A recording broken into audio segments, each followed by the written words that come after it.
Good morning. Welcome to historic Henley Field, home of the #1 seed and 9-time national champion Florida Southern Moccasins. This is game 9 of the NCAA D2 South Regional Tournament. Winner moving on to the championship game, while the loser will move into the loser's bracket as this regional is double elimination. I'm Andrew Pauling, and joining me today is Eric Williams. It is our privilege to be with you for today's matchup between the Florida Southern Mocs and the University of Tampa Spartans. Tampa is 41-9 on the season, including postseason play, while FSC has 40 wins, 9 losses, and that 1 tie. Weather for this ball game, it is 76 degrees, cloudy with a chance of rain, but not till later in the afternoon. Rain not scheduled to hit here in Lakeland until about 3 p.m. The umpires behind the plate, we have Ryan McCraney with John Lavin at first base and Perry Ramacor over at third. 3 umpires in this game. We normally get 2 in the regular season, and we're supposed to have 4, but with the 2 venues that we're running with right now, we have 3 at each venue. We'll be back in just a second with the first pitch following the playing of our national anthem. This is the University of Tampa.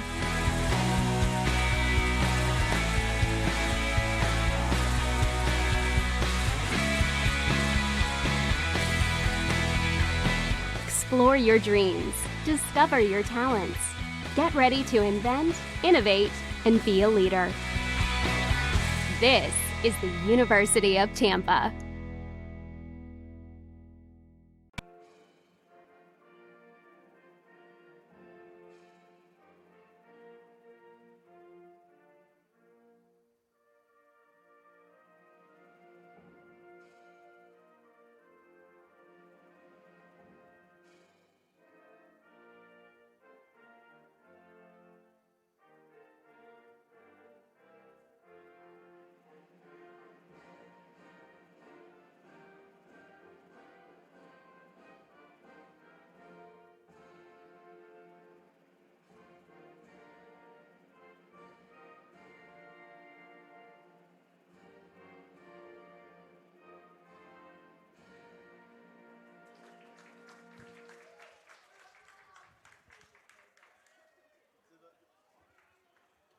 And as we prepare to get things underway with this 10 a.m. game here at Henley Field, let's meet the lineup for the visiting Spartans.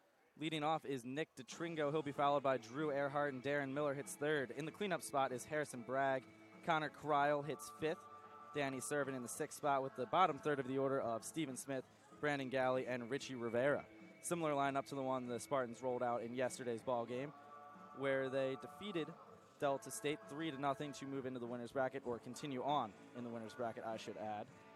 And the defense for the Florida Southern Moccasins, home team in this ball game, in the outfield from left to right, left field Christian Maglich, center field with Cody Burgess, and right field Logan Browning. Infield, same as it is in every game so far this season for the Mocs. At third is Pablo Cabrera with Omar Villeman and Dylan Costa turning double plays up the middle. Jacob Teeters over at first with Austin Maurer. Behind the plate, Hayden Mars will be DHing for the Mocs in this ball game. And making his first start in over 2 years in a surprise change is JT Hinson, replacing JJ Necro, who was originally scheduled to start this ball game. Hinson, in his 29th appearance on the season, a 12-0 record and a 2.08 earned run average in 73 2/3 innings, 52 hits allowed and just 13 walks. Hinson has struck out 96 on the year, and opponents hitting just 193 against Hinson, a first-team All-Sunshine State Conference selection as well as an All-South Region selection. He earned a win and a save in the regular season series against Tampa, pitching 6 scoreless innings over 2 outings, and will look to get Florida Southern off to a good start here today. Hinson, definitely the relief ace of the Moccasins this year. His senior season has been absolutely outstanding. As we said, he hasn't started a game since April 16th in 2016. That wasn't even at Florida Southern. He has never started a game for the Mocs, but with J.J. Necro, a last-minute scratch, they're going with the relief ace Hinson.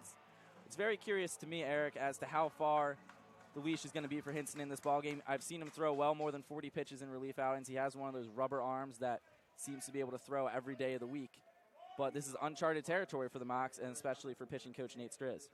Yeah, when you're in regional play, especially a game today that will send you straight to the championship game, you put all stops, and I'm sure Hinson will go as long as Coach Necro feels he can be effective.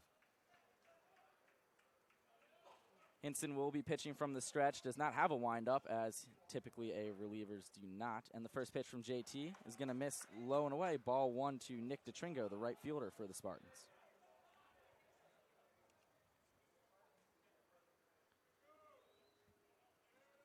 DeTringo, 361 on the season, 418 on base percentage. Squares around to bunt and pulls back. Called strike, 1-1. Team leading 4 hits here in regional play for DeTringo in 8 at-bats.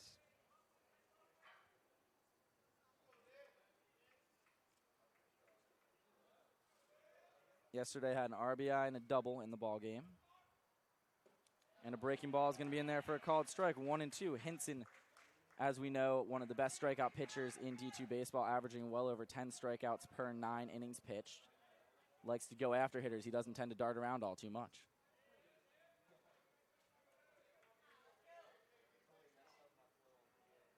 And the 1-2 pitch from JT. Going to be lined to third, snagged by Cabrera in the air. A nice grab by Pablo Cabrera over at third to get things going. A 4-pitch first out for JT Hinson in this ball game on the line out by Nick DeTringo. Nice reaction down there by Cabrera on that sharply hit ball. You're going to see 2 very, very good defensive teams here. Both schools rank in the top 15 nationally in fielding percentage, and I would expect defense and pitching to be on point between both sides today. That'll bring up Drew Earhart, second baseman. Hitting .354 on the season, and that includes regular season and postseason play. These are updated stats. And the first pitch to him is going to be a breaking ball and another called first pitch strike for JT. He's ahead 0-1 on Earhart. Rare first pitch breaking balls. JT does like to go after batters with the fastball early in the count. And that fastball is going to miss high, 1-1 to Earhart.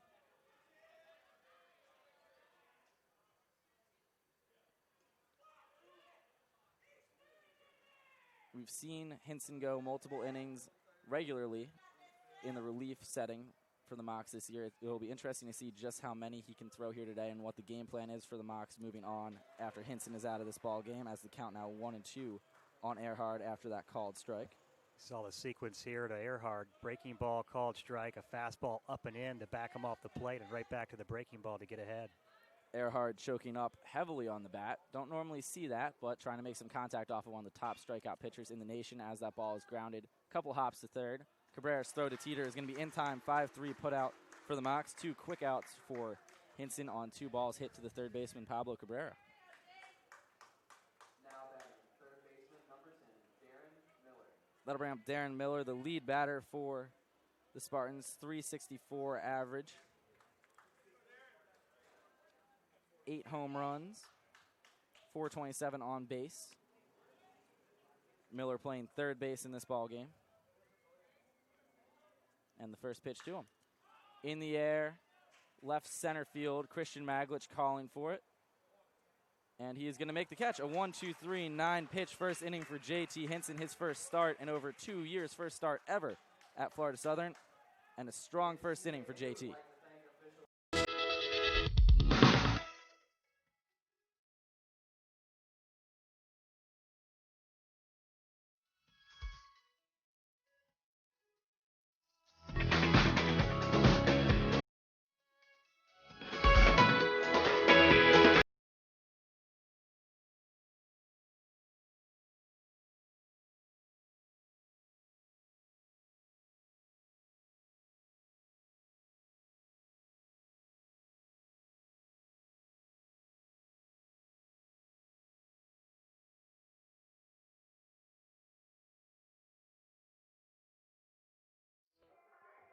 And we are back. Andrew Pauling and Eric Williams with you on the SSC Digital Network Playoff Baseball here at historic Henley Field in Lakeland, Florida. Let's meet the lineup for the home team, the Florida Southern Moccasins, and number 1 seed in this South region.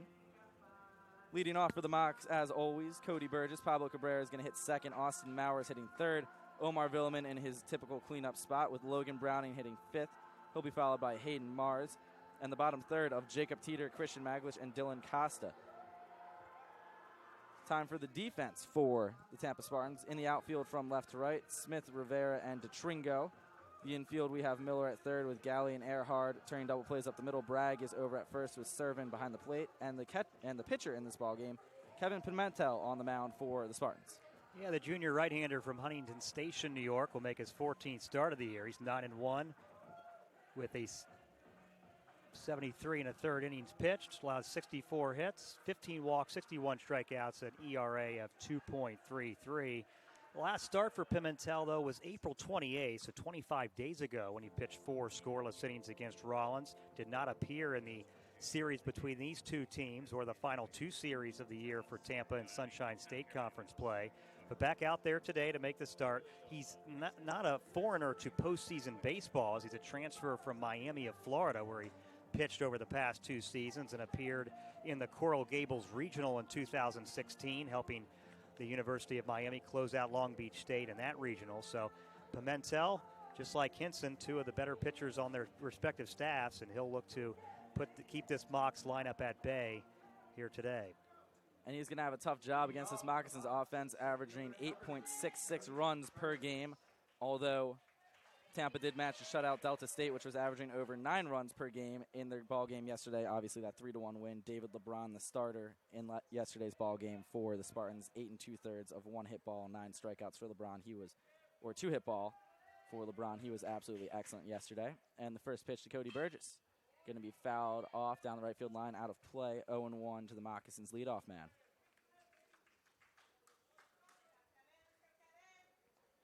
Regular season, Burgess hit .285. He's second on the team with 12 home runs.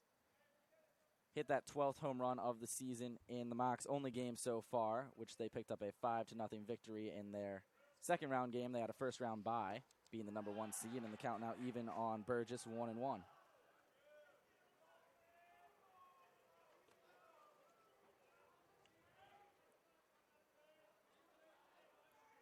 Mocs beating the Nova Southeastern Sharks.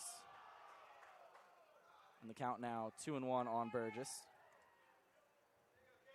Outfield really swung away to the opposite field against Burgess. Logan Browning guarding the line in right field, and Nick DeTringo guarding the line in right field, and Richie Rivera playing well into the right center field gap. And the 2-1 pitch is going to be hit the other way, down the right field line, and it will be foul. Burgess, a lot of power to all fields, has hit opposite field home runs, hit home runs to all 3 fields, and very good at spraying the ball around the ballpark. So it does make sense that the outfield might be facing the other way, as you just said, Eric. And the infield playing him pretty straight up, as they should for defensive alignment. 2-2 count now on Burgess. Pablo Cabrera on deck. Cabrera had 2 putouts already in the ball game at third base. And the 2-2. One's going to be lined to second and caught just a couple inches off the ground by the second baseman, Earhart. So a line out for Burgess. Both teams start their respective first innings with line outs. Third baseman, number 2, Pablo Cabrera. That'll bring up Pablo Cabrera, hitting .303 in 50 games played. 3 home runs, 34 RBIs. Cabrera, one of the better contact hitters the Mocs have. That's why he's in that number 2 spot. Great at going the other way, which plays off well when Burgess gets on base to start ball games. First pitch to Cabrera is going to be a called strike. He's behind 0-1. Both pitchers getting ahead early here today. We're going to see that be a key point throughout this ball game, as both these lineups can hit, as we've seen in this regional and the regular season. That ball is going to be grounded to short. Backhanded in the throw to first in time. 6-3 on the putout of Cabrera. 7 pitches only thrown so far by Kevin Pimentel, and he has 2 away in the bottom of the first, bringing up Austin Maurer. Maurer hitting .274, average dropping about 25 to 30 points for Austin over the past couple of weeks. He struggled at the plate, although he still does well behind the plate as the catcher for the Mocs. 7 home runs, 35 RBIs. Definitely not how he would have wanted his regular season to end, but at this point it's all about getting the wins and advancing to the next round. And that first pitch is going to hit Maurer. Looks as though it probably hit him in the Evo shield on his left arm, although it looks like it may have missed the Evo shield, as he's now taking a slow walk over to first base. That was a fastball that just got up and in there on Maurer. He's hit for a 5th time this year, so it'll put our first base runner aboard today as he takes the slow walk down to first. Obviously, you don't want to see any injuries at this point, especially to a critical position, as Andrew mentioned. Might not be offensively at his best, but defensively that catcher position is so critical on a pitching staff like Florida Southern has, and you don't want to have any injuries mess up that flow. As you mentioned, very critical catcher, great defensive catcher. Austin, actually a second cousin of Joe Mauer, the longtime catcher, now first baseman for the Minnesota Twins, one of their all-time greats. So catching seems to run in the family with Omar Villeman now up, and he's going to foul off the first pitch. He's behind 0-1 as well. Villeman, a second team All-South region, or All-SSC, I should say, as the shortstop, hit .335 with 2 home runs, 6 triples, 6 doubles.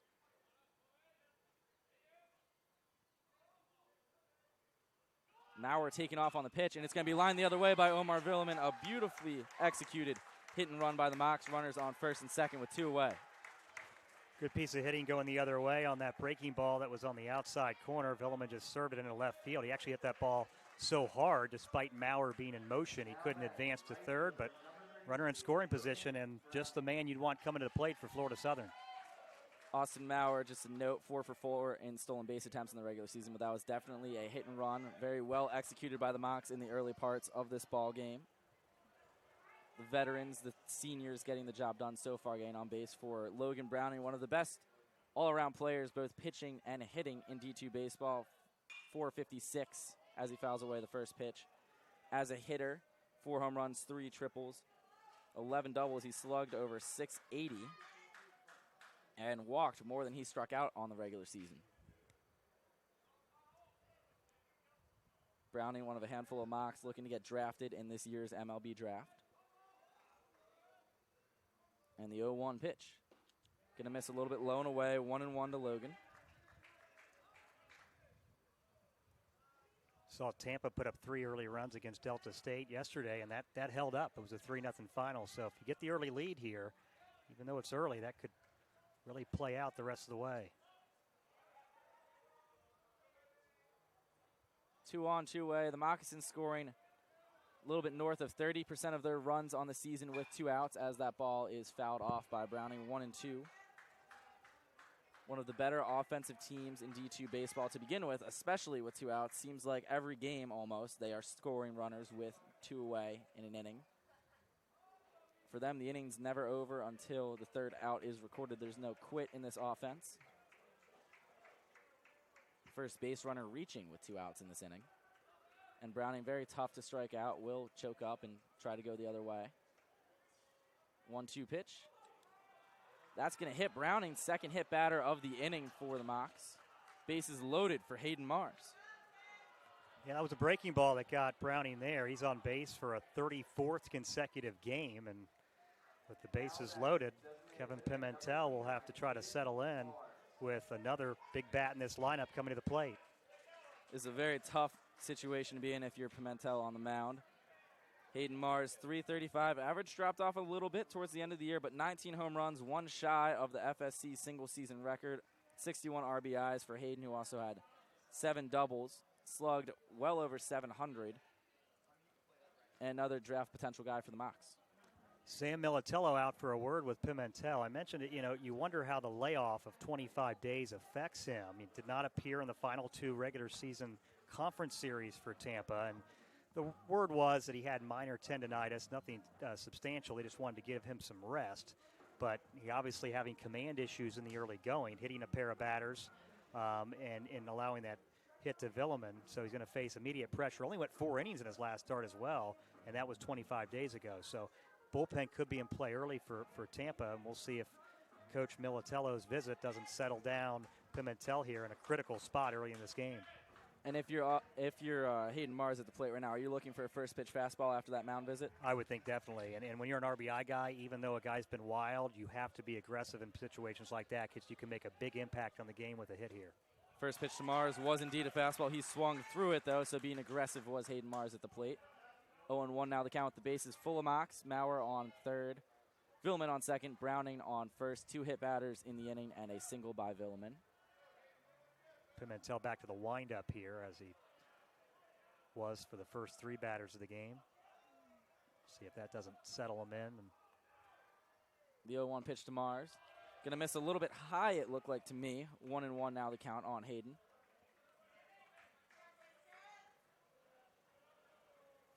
Although Hayden led the Moccasins in home runs, still has a 7-home run lead over Cody Burgess. He has struck out 59 times in the season.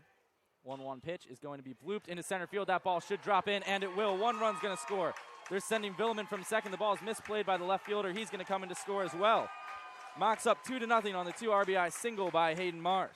Off the end of the bat, he just got enough of that to hit over the infield. Brandon Golly retreated but had no play, and sometimes soft contact's better than hard, and in this case, Florida Southern has a 2-0 lead courtesy of Hayden Mars' 62nd and 63rd run driven into the season.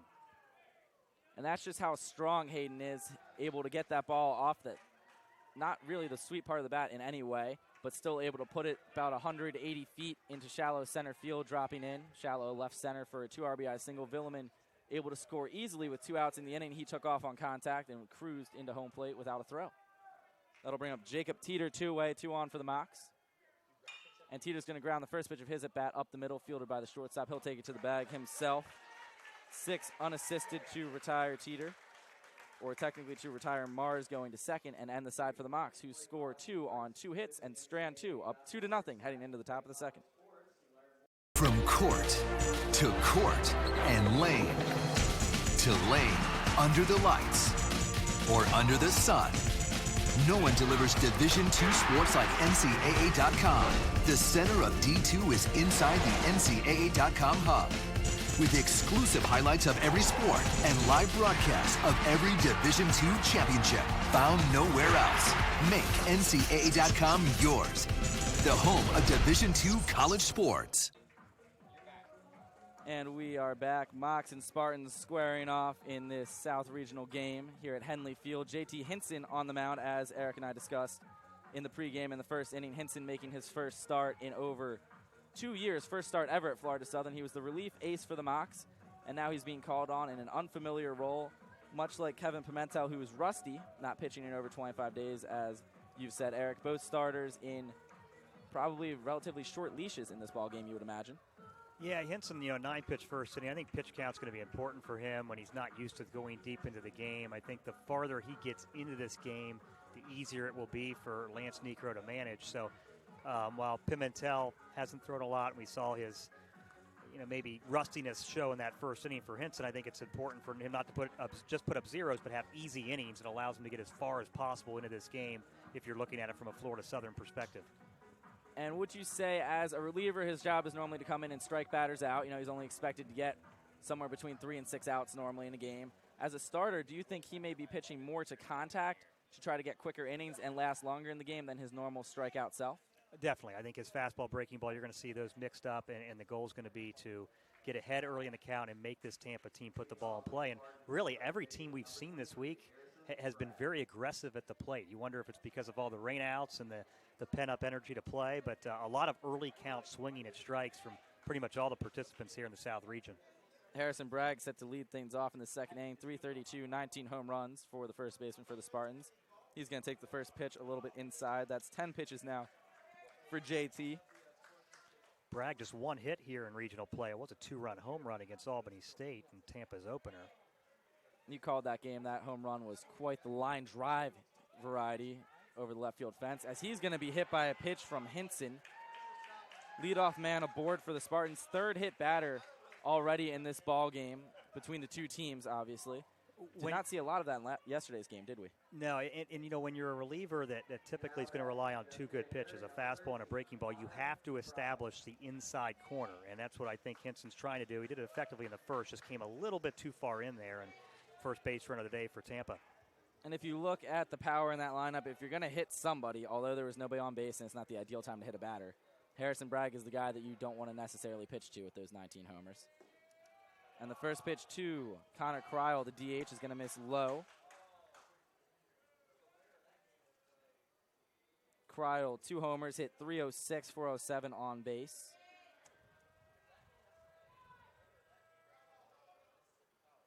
And he's going to swing through the 1-0 pitch. 1-1 count evens up for JT. Definitely looking for a ground ball. Not a lot of speed in Harrison Bragg at first base. Definitely a good chance to potentially get a double play.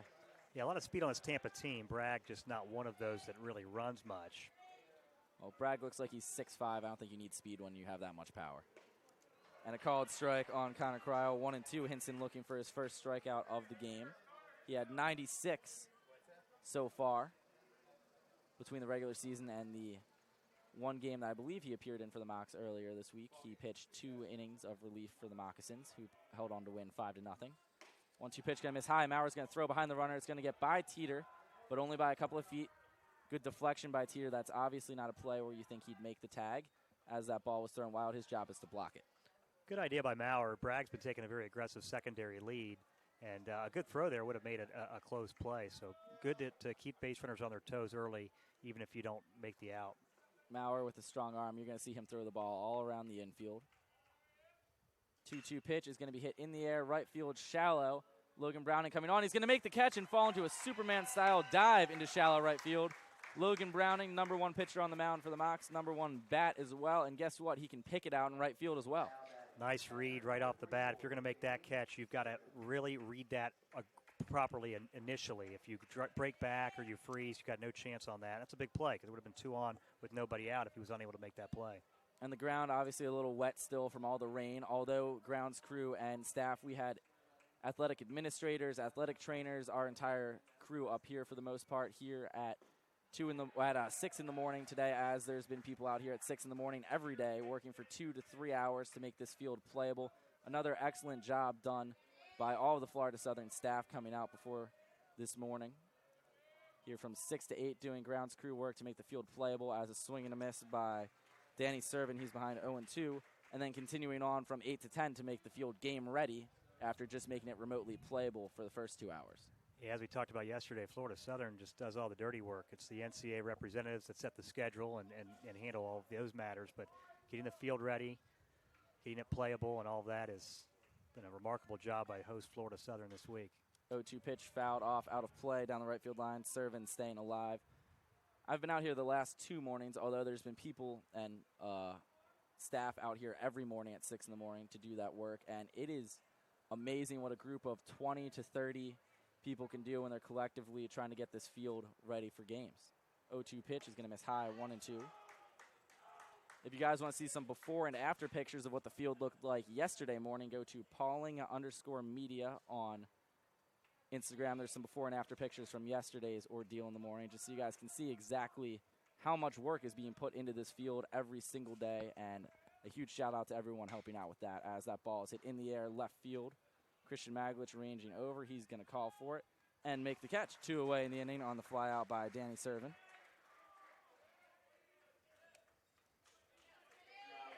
Left fielder number 5, Stephen Smith.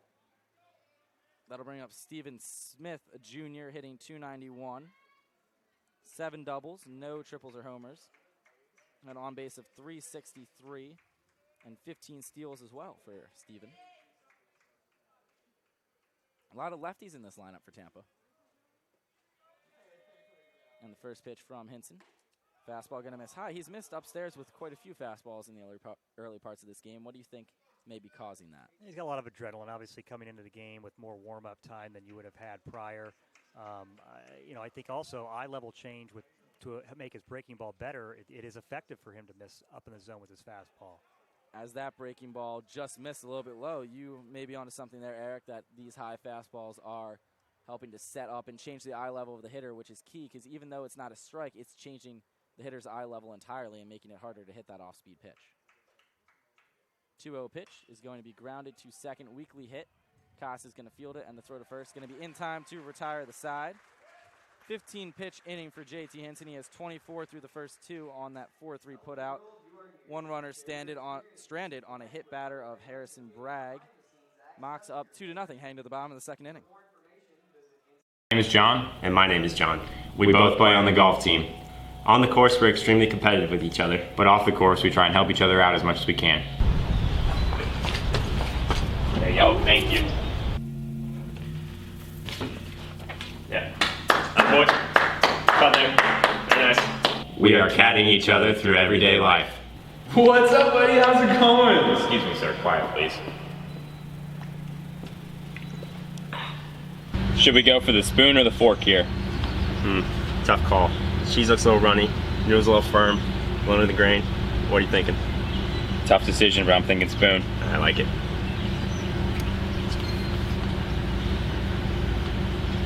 Oh yeah, great call. Like it. Hey man, I'm proud of you today. Thanks, man. I'm proud of you too. Thanks. Did I do good? You did a great job. Appreciate it. And we are back here at Henley Field. Mocs with a 2-0 lead. 3 scheduled hitters. Christian Maglich, Dylan Costa, the bottom 2, then back around to the top of the order for Cody Burgess.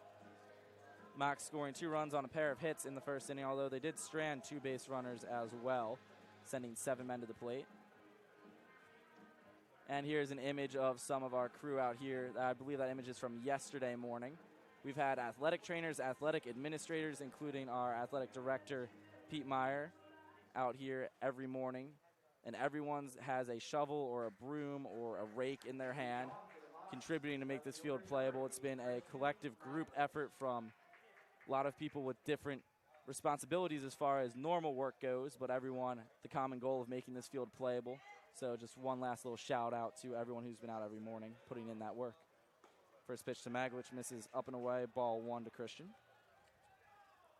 18 pitch first inning for Kevin Pimentel. That's not exactly what they were hoping for. 1-0 pitch outside. Maglich ahead 2-0. That's now 20 pitches for Kevin. Darkening up a bit here at Henley Field. Not expected to get rain via the forecast until this afternoon, but definitely getting ominous here as some clouds roll into the region. You can clearly see that in your screen.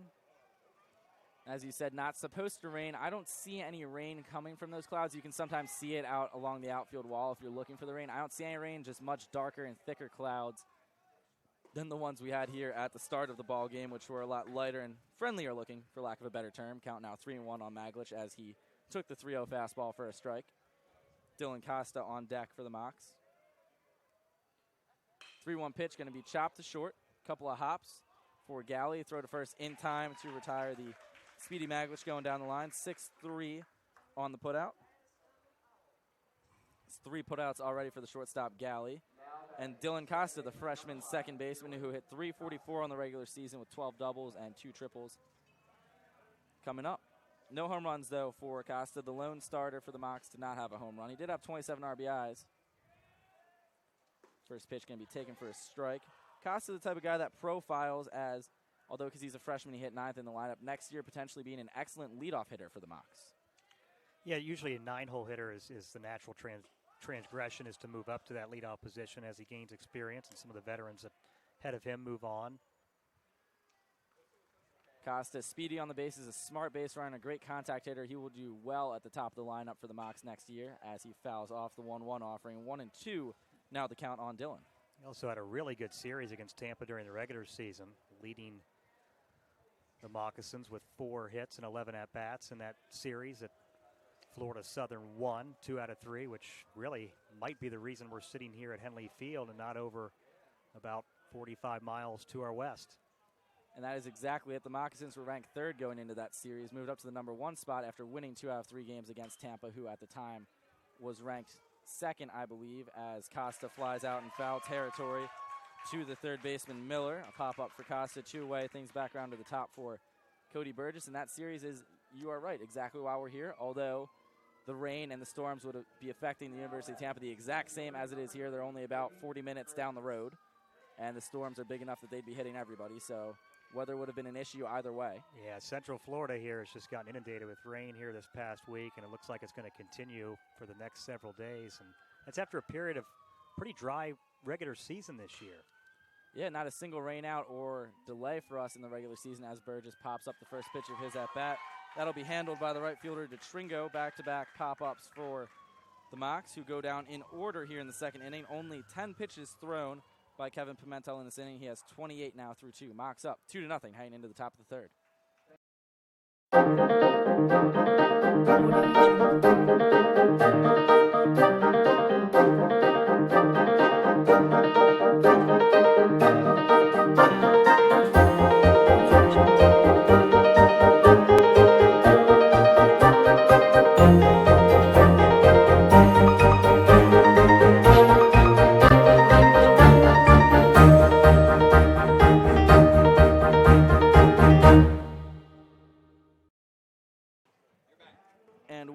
Back. Andrew Pauling and Eric Williams with the call here. Henley Field. Mocs and Spartans squaring off in this D2 South Regional. JT Hinson on the mound. He's looked sharp through the first 2 innings, only 1 base runner. That was a hit batter. So far, 24 pitches for JT, which is exactly where he wants to be from a pitch count standpoint as things head into the 3rd inning of play. As far as relievers coming in to start games, you'd expect the first couple innings to be strong, Eric, but then it's from the 3rd inning on that you really are going to worry about Hinson, although a very capable pitcher in rather uncharted territory. Yeah, usually when you relieve, you're facing the lineup one time through. He's going to face 8-9-1 here and obviously be expected to go through the lineup multiple times. But Hinson did throw 4 innings in an appearance against Tampa earlier this season, so certainly has experience with some extended outings over the course of the regular season. JT, usable in all forms of relief for the Mocs. He could pitch 45 pitches one night and 20-something the next. I've seen him do it, and he's just remarkable from bullpen. As that ball backhanded by Cabrera, it's going to kick off the heel of his glove. He's going to retrieve it after bobbling it on the backhand and make the throw to first in time. A nice 5-3 put out and a nice save by Pablo Cabrera after he initially botched that ball and just happened to grab it out of midair. He was playing on the infield grass to guard against a possible bunt from Galley, and that made that even harder as that ball was rifled down that way. But nice play to get a glove on it and stay composed to catch and make the throw. As it was hit so hard, he had plenty of time. Cabrera, a rather experienced infielder. He started at second base his freshman year, started at shortstop his sophomore year, and now starting at third his junior year. So he's been all over the diamond for the Mocs over the past couple of years. Breaking ball called strike on Richie Rivera. He's behind 0-1. Rivera, the number 9 man, had a great defensive play in yesterday's ball game. Yeah, Rivera's also driven in 3 runs. It's a team lead here in this 2 games that the Spartans have played in regional play. 0-1 pitch is going to be fouled off.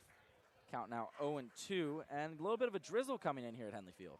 Yeah, I got the radar up in front of me. This does not look anything that should stop our play, but we'll keep an eye as stuff is starting to pop up on radar, which you don't see until it arrives.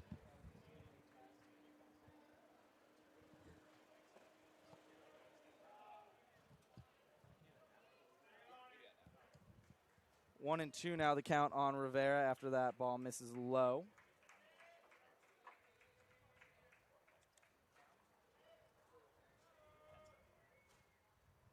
Hinson still looking for his first strikeout in the 1-2 pitch. Swung on and missed. First strikeout for JT. I believe that's 97 now on the season. 2 away here in the top of this 3rd inning for the Mocs, and back up to the top of the order for Nick DeTringo. DeTringo lined out to Cabrera on a 1-2 pitch to start things in this ball game for the Spartans.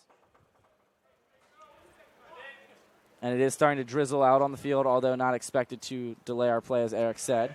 DeTringo takes strike 1, called on the check swing by John Lavin over at first base. Ryan McCraney and Austin Maurer asking for help on the appeal call, and it is a called strike on DeTringo. Yeah, light rain we can play through here for a set period of time, but you got to remember how saturated the grass portions of this field are. And hopefully this will pass through, but looking at the radar, like I said, it is stuff that's popping up, so kind of hard to predict.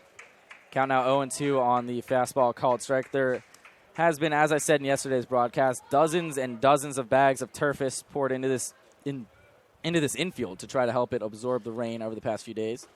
0-2 pitch is going to miss high. 1-2 now to DeTringo. Be imperative for infielders to charge the ball heavily here and get their feet set, a good grip on the ball, as anything hit in the infield will now be a wet baseball, or hit anywhere in play for that matter. 1-2 pitch is going to be roped foul. DeTringo staying alive. Hinson looking to retire the side in order for the 2nd inning. Rain's starting to come down a little heavier. Looks like they may start thinking about putting the tarp on. Although no lightning or serious storms in the way, as the 1-2 pitch is going to be hit in the air. Left field, fairly well hit. If it's fair, it is going to go. And it is a fair ball. Home run for Nick DeTringo on the 1-2 pitch by JT Hinson. First home run in this ball game for either team. Mocs lead now cut in half, up 2-1 in the top of the 3rd in this ball game. Yeah, DeTringo hits his 9th home run of the season, just a couple feet fair down the left field line. He got out in front of that one from Hinson and cuts this lead to 2-1. DeTringo, a big part of this Tampa offense all season. And for the Spartans, who, like I mentioned, just scored runs in one inning yesterday, cut the lead in half here today. And it looks like they are going to take the team off the field. After that home run, they're going to put the tarp on. Probably wishing we had put the tarp on one pitch sooner, but I believe the grounds crew wanted to give Hinson a chance to retire the batter or finish that at bat before pulling the tarp, because this doesn't look to be all too serious of a storm. Should pass through rather quickly. Yeah, you have to balance the fact that you can play through the rain, but you don't want the field, which is just already so saturated, to reach a point where it's going to be mucky and messy for the remainder of the game. Not only trying to get this game in today, trying to get several others. Delta State and Montevallo scheduled to play over at Tiger Town. That's due to start here in about an hour or so in the early afternoon. And obviously more games planned here today. So forecast does not show any rain coming through until the afternoon. This is obviously a pop-up shower, but hopefully it'll pass through quickly. And the tarp crew is considering putting the tarp on the field, but now the rain has started to lighten up a bit as we stop play.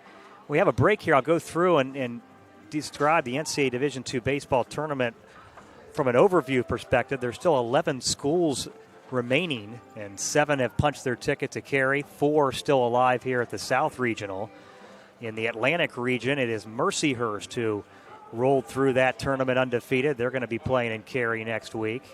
In the Central Regional, Augustana takes that regional, defeating Southern Arkansas in the championship game. Southern New Hampshire, winners of the East region, defeating St. Thomas Aquinas to advance to the NCAA Division II National Tournament in Cary starting on Saturday.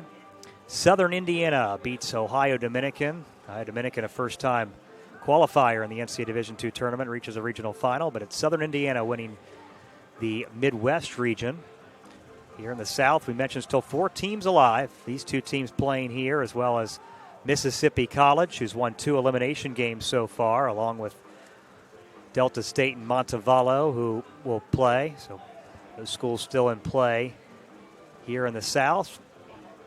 In the South Central, Texas A&M Kingsville takes that region, defeating Colorado Mesa in the championship game.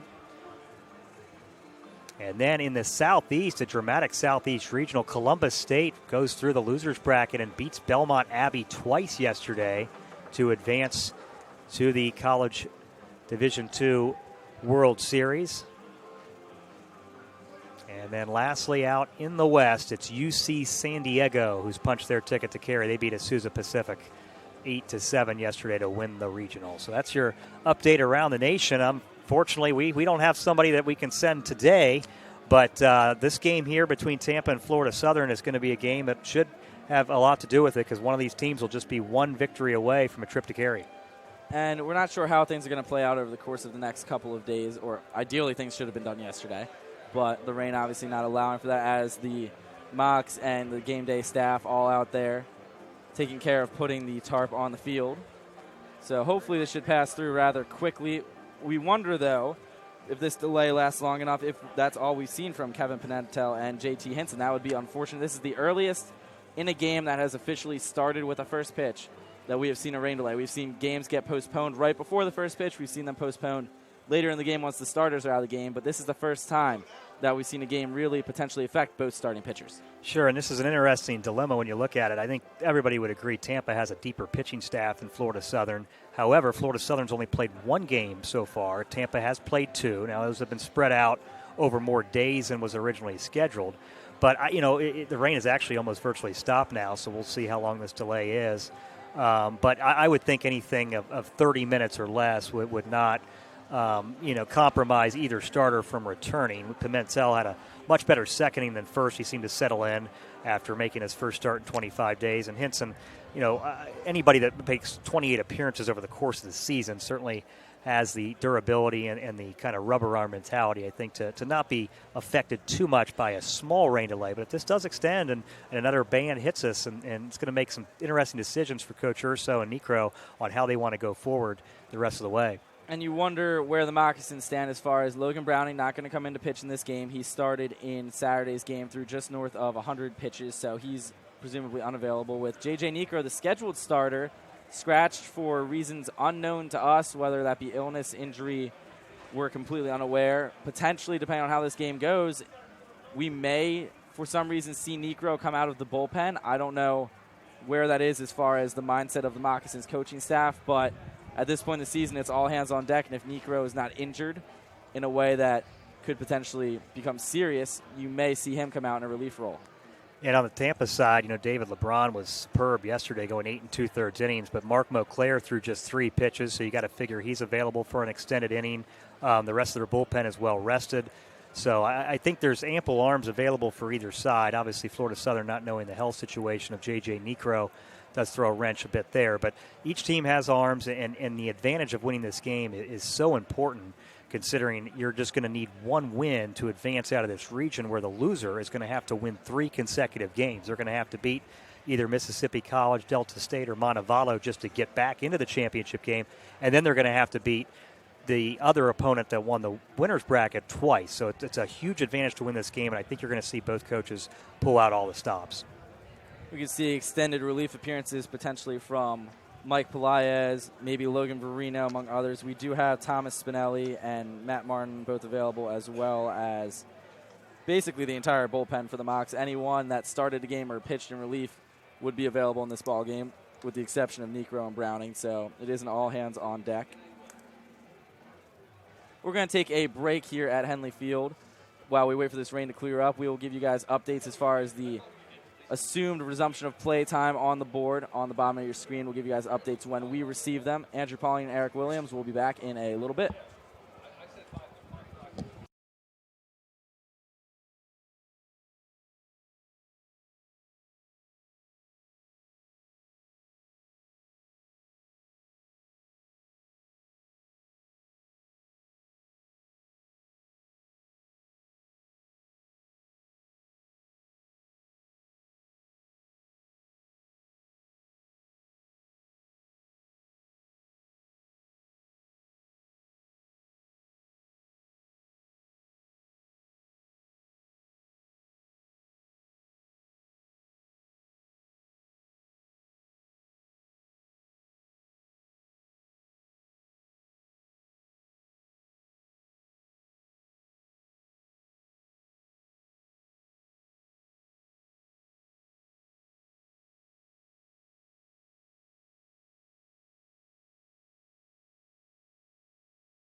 And we are back. Andrew Pauling with Eric Williams here. Mocs and Spartans squaring off. Mocs up 2-1 as this hopefully brief rain delay comes to a conclusion.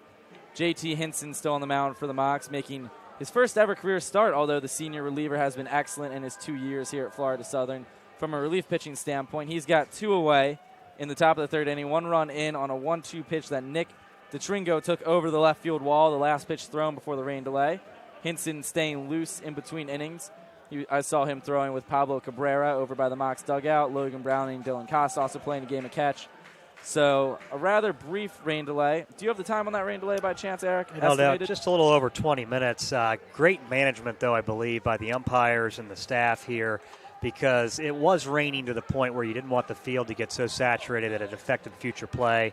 Obviously, the delay not long enough to materially impact either starting pitchers. So both teams at full strength took a little break to let this passing unexpected shower, something we haven't been able to say much. Most of the rain has been expected, but not expecting until the afternoon. Short shower comes through, and now we're back to baseball here, and what should be a good one. 2-1 so far. Good baseball, as you would expect, between the top 2 seeds in the South region. And the number 1 and 2 seeds squaring off, as you just said. This game really well could determine who goes on to win the whole thing, as losing team would have to win 3 straight, and the loser's bracket obviously at a disadvantage in the double elimination. So if I had to say, and not to jinx anybody or to over-speculate, but the winner of this team definitely, or the winner of this ball game, most definitely in the driver's seat going into the championship, as even whoever makes it to the championship, A, has to beat the undefeated team twice, and B, will be low on pitching by the time they get there. Well, and, as we get further into this week, if you have to go through the loser's bracket and you are able to win this regional, it's going to put you at a disadvantage when you get to Cary, because that tournament starts Saturday. I believe the South region winner might not play till Sunday. That's still to be determined. I'm fairly certain you're correct on that. But if that is the case, still, if this regional goes through Thursday, or even if it wraps up tomorrow, if you got to face the prospect of emptying your pitching staff to just win it, you're going to go in 4 days later with not exactly the same rest that the other 7 region winners have. So certainly incentive to go through the winner's bracket and win it that way, which both of these teams have designs on doing by taking care of business today. Hinson, 33 pitches through 2 1/3 so far. He's about to throw his 10th of the inning once he finishes his second round of warm-up pitches here in the 3rd inning of this ball game.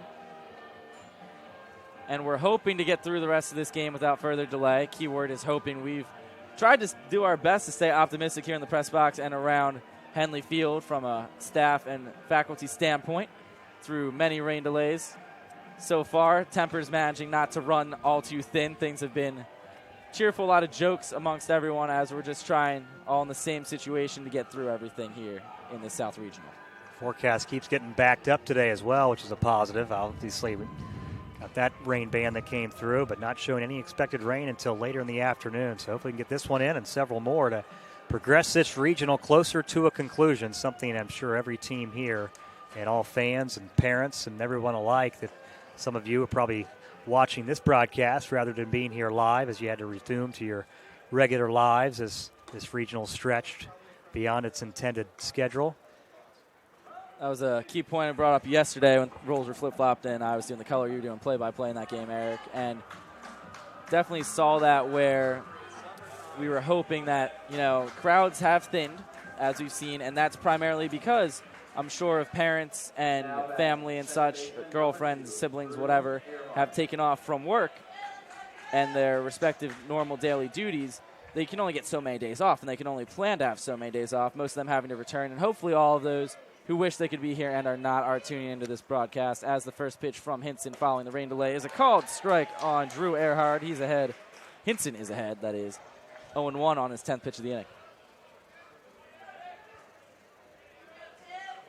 Little bit of sprinkle coming in from rain still, but I suppose Brink, the head grounds crew man here at Florida Southern, believes that it will not continue through in any way that should affect this ball game.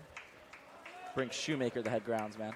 Hanson getting ahead 0-2 here, so not showing any ill effects of the delay. It was about the delay that you'd get while your team's hitting. Close enough to it. It wasn't a lengthy delay in any way. Another foul ball by Earhart, staying alive. Count still 0-2. So not an extended delay or anything. Those lightning delays, as soon as they hit, you know whoever's on the mound is done because that's a minimum 30 minutes. Normally they end up being an hour long. Lucky and fortunate so far that just a little bit of rain, hoping that trend continues. 0-2 pitch again. This one's going to be grounded to third. A big hop, diving stop by Cabrera. The throw to first is going to be in time on the stretch by Teeter. An outstanding defensive play by Pablo Cabrera. His second really nice play of this ball game. He's had a busy day over at third base, and the Mocs have a 2-1 lead heading into the bottom of the third inning. From court to court and lane to lane, under the lights or under the sun. No one delivers Division II sports like NCAA.com. The center of D2 is inside the NCAA.com hub. With exclusive highlights of every sport and live broadcasts of every Division II championship found nowhere else. Make NCAA.com yours. The home of Division II college sports. We're back here at Historic Field. Kevin Pimentel still on the mound for the Spartans with Mocs with a 2-1 lead, out hitting the Spartans as well. 2-1 heading into the bottom of this third inning. Pablo Cabrera, Austin Maurer, Omar Villeman due up for the Mocs. What are you looking to see from 2, 3, 4 in the lineup, Eric?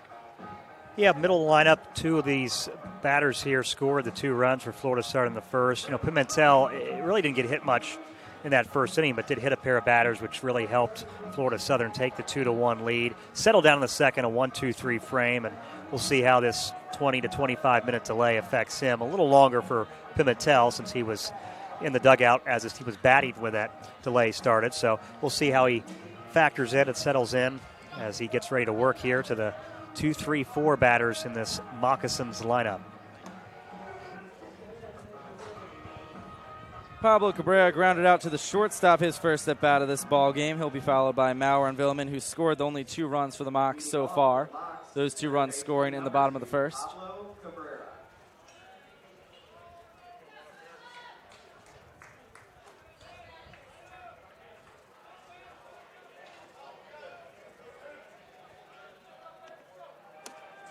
And the first pitch to Cabrera, going to be a little bit high, ball 1. 28 pitches through the first 2 innings for Pimentel, and he has fallen behind on that first pitch to Cabrera. 1-0 pitch to Pablo, who ended the frame with a really nice diving defensive grab on a high hop over at third base. Counts even at 1-1. The infield is going to be playing slow, and it's going to be playing down low primarily today with how wet everything is out on that field. 1-1 pitch lined foul down the right field line. 1-2, Cabrera now behind. He's a hard batter to strike out. Good contact hitter, typically has lengthy at-bats once he gets deep in the count and able to foul off pitches and continue his at-bats. Not normally the kind of guy that you see strike out in 3 or 4 pitches. 1-2 pitch, going to miss low, 2-2.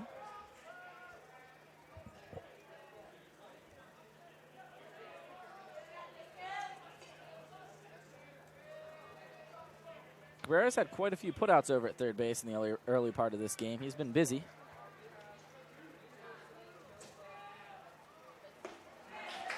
Swings through that one.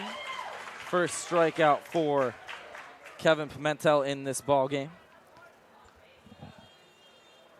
It's 5 batters in a row. Pimentel's retired. Definitely seems to be settling in, commanding all his pitches. That was a very good breaking ball there to get Cabrera to swing through. And I think you could definitely attribute that first inning a bit to some rustiness in that 25-day layoff for Pimentel. Austin Maurer checks his swing, does go around.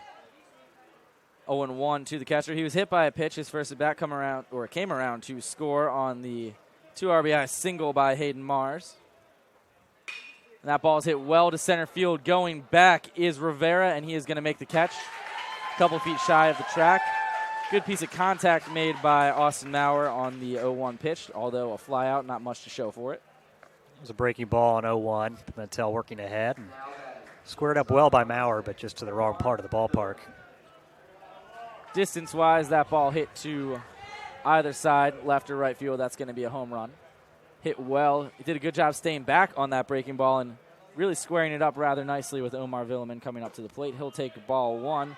Villeman singled the other way on a well-executed hit and run by the Mocs. He would also score on the Mars single.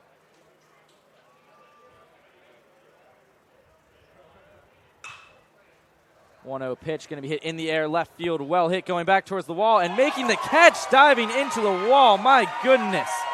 Stephen Smith with an outstanding grab to retire the side in order for the Mocs.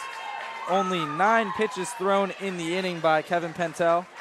What a play by Stephen Smith to end things here in the 3rd inning, robbing Omar Villeman of what would be an easy double and a potential triple should he not recover well on the dive. Excellent defensive play. Mocs up 2-1 still heading into the top of the 4th.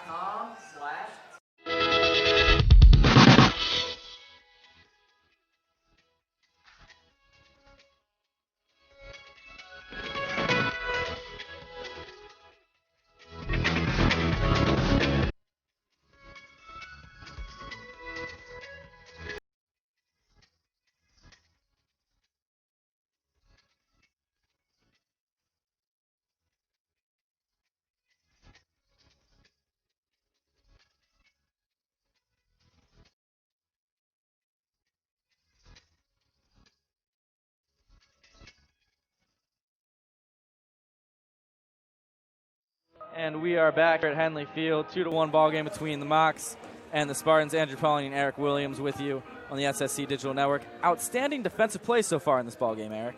That's for sure. What an amazing play. Definitely the finest we've seen in this regional by Stephen Smith. That ball that Villeman hit to end that 3rd inning was hit from the left side, so it was slicing away down towards the corner, and Smith got a great read and had a full extension dive on the warning track to make that catch. That takes a special player to make that play. And again, with it being a left-hand hitter, that ball slicing away, making it even more difficult for a left fielder to make that catch.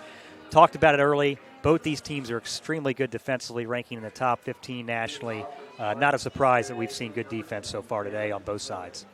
A couple outstanding defensive plays. Pablo Cabrera with a nice play at 3rd, coming back in the 3rd inning, and then Stephen Smith one-upping him with that over-the-shoulder catch to end things for the Mocs in the bottom of the 3rd. That bring up Darren Miller, who's now ahead 1-0 as that ball missed low by Hinson. Hinson, 37 pitches through the first 3 innings, 1 hit, that was a solo home run, and 1 strikeout for JT. And the 1-0 to Miller. Foul tip, he did. 1-1, little check swing. Maybe didn't go around all the way, but fouled the ball ever so slightly. So, nonetheless, a strike on Miller. 1-1 now the count to the Spartans' 3rd baseman. 1-1 pitch. That one's hit well to left field, going to be foul. 1-2. 40 pitches now for JT, who's ahead in the count on Miller. This is a crucial first out for Hinson in this inning, should he get it, with Harrison Bragg on deck. Miller 3 for 10 here in the regional. All-region selection. Played his first 2 years of his career at Florida State, so certainly an experienced player in high-leverage situations. 1-2, going to be backhanded by Villeman on the dive. He pops off his knee in the throw to first. Good stretch by Teeter. That's going to be in time. Once again, a nice defensive play made by the Moccasins' left side of their infield. Omar Villeman getting in on the action defensively. And Villeman's pop-up off of his knee, the key there, as if he would have went down to a flat line, it would have been difficult to get up and make that throw, but able to slide into that backhand, get up and make a nice, easy throw to get Miller at first. Big first out there to keep the leadoff base runner up off the bases. Especially with Harrison Bragg and Connor Kryl, the next 2 scheduled hitters for the Spartans. Ball staying down, not moving quite as fast as usual. This infield normally plays rather quickly, provided that it doesn't rain for several straight days, as we've seen this week, as that ball misses low to Bragg, 1-0. This Moccasins infield outstanding defensively. Maurer is great behind the plate, and all infield, and the other 4 infielders can all flat out pick it at their respective positions.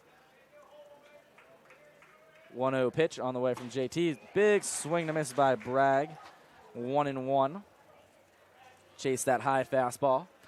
Bragg, another player with Division I experience, began his career at Mississippi State. Actually had 3 home runs last season for Mississippi State in the SEC.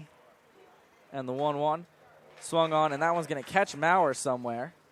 Either he was crossed up or it was fouled, something of that nature. Austin Maurer in some serious pain behind the plate, and immediately out comes the training staff, Reg Mungrew coming out, and followed by Nate Striz, the pitching coach. We also see Stephen Crabtree, the hitting coach, along with Nance Necro.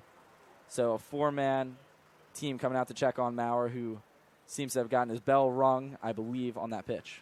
Yeah, it's been a tough day so far for Maurer. He was hit by a pitch in his first at-bat, now taking one off of a unguarded part of his body. But I think you mentioned earlier, certainly catching in his blood, a second cousin of Joe Maurer for the Minnesota Twins. And anybody catching at this high level of baseball is a tough player, and you'd expect him to bounce back as he collects himself and just tries to catch his breath. Not sure exactly where that ball hit him. We don't have the best angle back here, but judging by the fact that he kind of just let his mask fall off of his head, may have gotten him somewhere in the head area. Looks to be a little dizzy. He's a little red in the face from what I can see. A little redder than usual. So hopefully nothing serious for Austin. The Moccasins do have some catching depth on their bench. Not appearing that it'll be needed right now. Maurer getting up, he's going to stay in the ballgame, it looks like, although Tommy Georgievich and Alex Goebel both on the bench for the Mocs should Maurer's condition worsen. We've seen him go down a couple of times this season after hard foul balls, as you see with every catcher over the course of a year, but that definitely the most shaken up I've seen Austin Maurer all year long.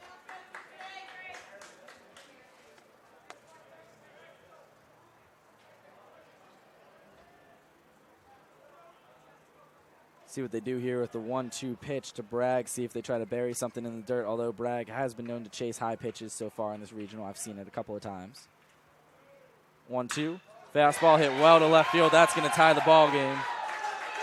A solo home run for Harrison Bragg. I believe that's number 20 on the year, or 21. Eric, you can double check me on that, but this ball game now tied up at 2 apiece. 2 solo home runs. That one hit on the fastball, first pitch after the injury pause in action to Austin Maurer. Back-to-back innings with solo home runs for the Spartans.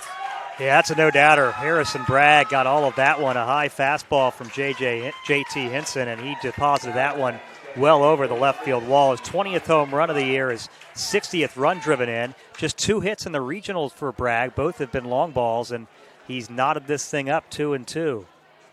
Both those home runs coming on 1-2 counts, 1-2 pitches from Hinson. And we are back to square one with a tied ball game as Connor Cryle takes strike one. Cryle lined out to Logan Browning on a nice diving grab. That was back in the second inning. Hinson not typically one to be subjected to long balls. Already at 47 pitches. Once he hits 50, I'm not sure that I've seen him go much past that in an appearance here at home. We're starting to get to that uncharted territory that we were talking about in the earlier parts of the broadcast now in the 4th inning for Hinson. Not something that you normally see from the ace reliever who came in to start today. Swing and a miss by Cryle. Hinson bounces back nicely. Second strikeout of the ball game for JT. Number 98 on the season, 2 away from that century mark.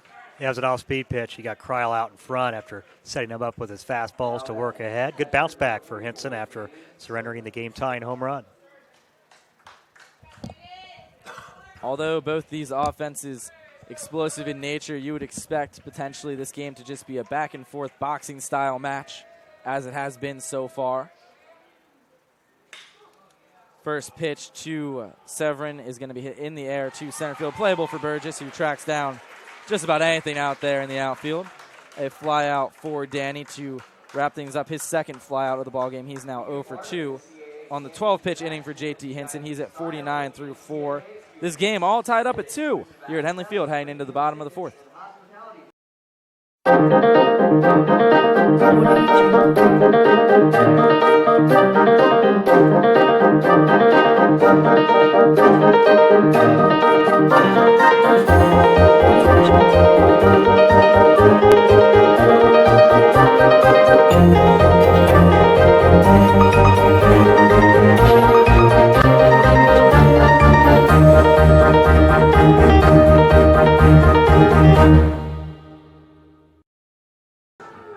And we are back tied up at 2 here in the bottom of the 4th. 2 hits per team as well, except the 2 home runs for the Spartans are both, or the 2 hits for the Spartans are both solo home runs, I should say. Nick DeTringo and Harrison Bragg get in on the action. That accounts for their 2 runs. The 2 runs for the Mocs coming courtesy of a little bloop single, I should say, to center field off the bat of Hayden Mars, a guy with a lot of power, able to miss-hit a ball and still manage to find a way for that to drop into the outfield. Hayden's going to hit second this inning. Logan Browning set to lead things off for the Mocs. Browning will be followed, as I just said, by Mars, and Jacob Teeter set to be the third hitter in this bottom of the fourth inning for the Moccasins. Yeah, Kevin Pimentel has settled in. A couple of 1, 2, 3 innings as he works here in the fourth. And really, as Andrew highlighted, the only 2 hits against him have been softly hit. He just had some control issues and wasn't able to really get ahead in that first inning, which allowed those 2 runs to score. So Pimentel settled in. We'll see how he does here against Logan Browning, one of the better players in the nation. Browning, a midseason watch list candidate for the Golden Spikes Award, one of only a handful of D2 players to be named to the list. And the two-way star for the Mocs. He was the utility man on the All-SSC first team. First pitch to Browning is going to be popped up out of play. He's behind 0-1. Saw yesterday Zach Shannon named a semifinalist for the Golden Spikes Award. Delta State in action here today in Tigertown, still alive here in the South Regional. Browning hit by a pitch his first at bat. He would be stranded on second as that one misses down. Count now 1-1 to Logan. That's 40 pitches now for Kevin Pimentel. There is some action in the Tampa bullpen from our perspective here. We can't necessarily identify who it is, but there is someone lightly tossing in the Tampa bullpen. 1-1 pitch going to miss high. 2-1 to Browning. It is a righty in the bullpen. That's about all we can tell you. Not really at a vantage point, and we don't really know these players well enough to tell who they are just by giving them a glance from a couple hundred feet away. 2-1 pitch to Browning. Going to miss a little bit outside. Browning in the driver's seat now, 3-1 count. In a good position to potentially get the leadoff man aboard with the power hitters Mars and Teeter on deck and in the hole respectively. And the 3-1 to Browning, swung on and tipped, held on to by the catcher. 3-2, count runs full to Logan, and I believe that's the first full count by either pitcher in this ballgame. Good aggressive cut on that 3-1 pitch by Browning. We'll see if Pimentel goes back to the fastball or goes off speed here. 3-2 pitch. Going to miss outside, ball 4. Browning aboard for the second time in this ball game. And the leadoff man on for the Mocs. Hayden Mars coming up. He is 1 for 1. 2 RBI single on a 1-1 pitch. That accounts for both runs scoring for the Moccasins so far. Mars still looking for that 20th home run, which would tie him with Jalen Jackson for all-time record for the Mocs in a single season. That record set by Jackson, who's now a Yankees prospect back in 2015, so a fairly new record from a historical standpoint. And he hits the first pitch of the at-bat to center field, should be playable, and a fly out for Hayden. Rivera recording the put out there.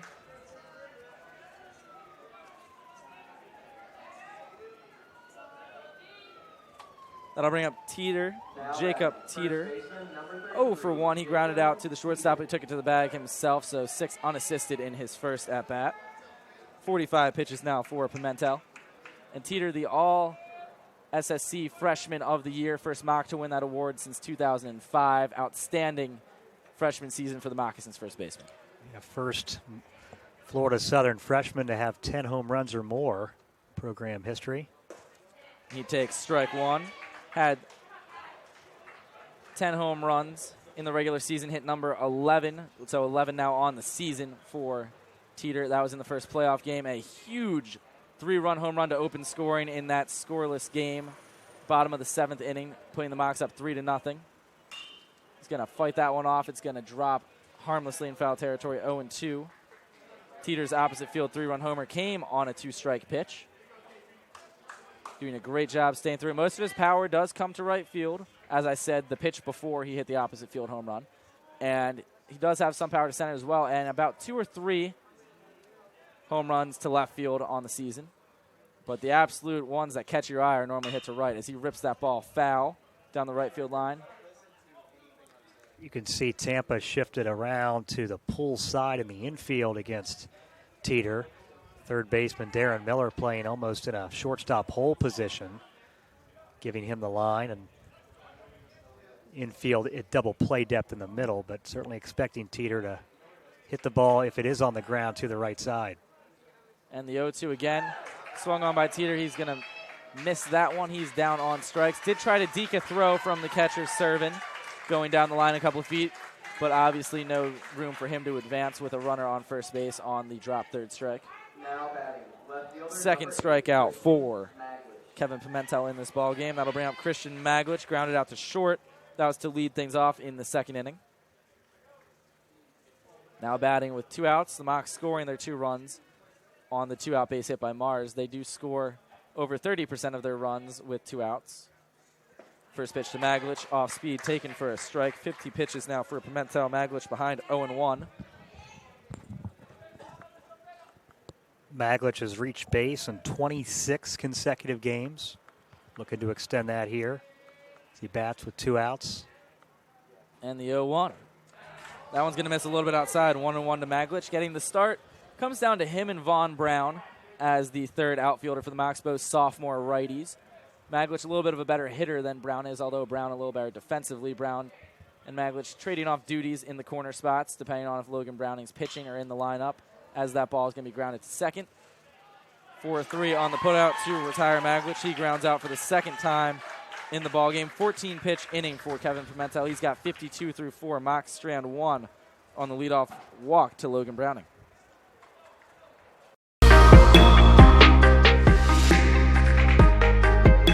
I think we have a really great dynamic on this campus where students are involved in a lot of different things at one time. You're getting to meet all different sorts of people. There's so many opportunities for students to be involved on campus that there's something for everyone.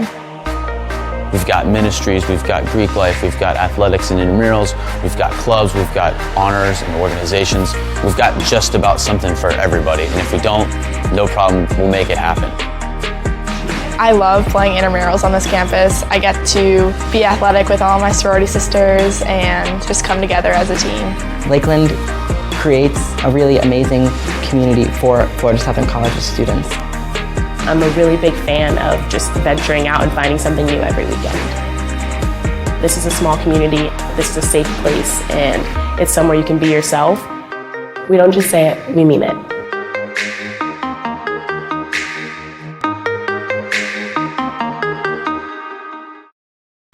And we are back here at Henley Field. Andrew Pauling, Eric Williams with you guys, heading into the top of the 5th inning of this 2-2 tie between the Mocs and the Spartans. JT Hinson still on the mound for the Mocs. 49 pitches through 4 for the relief ace, although in a starting role in this ballgame feels rather weird to be talking about JT at the start of a game. Normally things get a little exciting when he comes in the game in the later innings. This will be the 50th pitch of the day for JT, and it's going to be popped up. Left side of the field should be playable for Christian Maglich, and he is going to make the catch. 1 pitch and 1 quick out, retiring Steven Smith to start things here in this 5th inning. That's exactly what JT needed.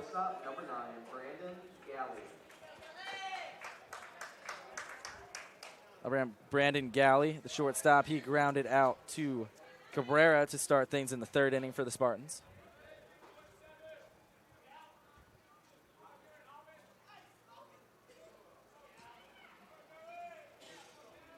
First pitch to Galley.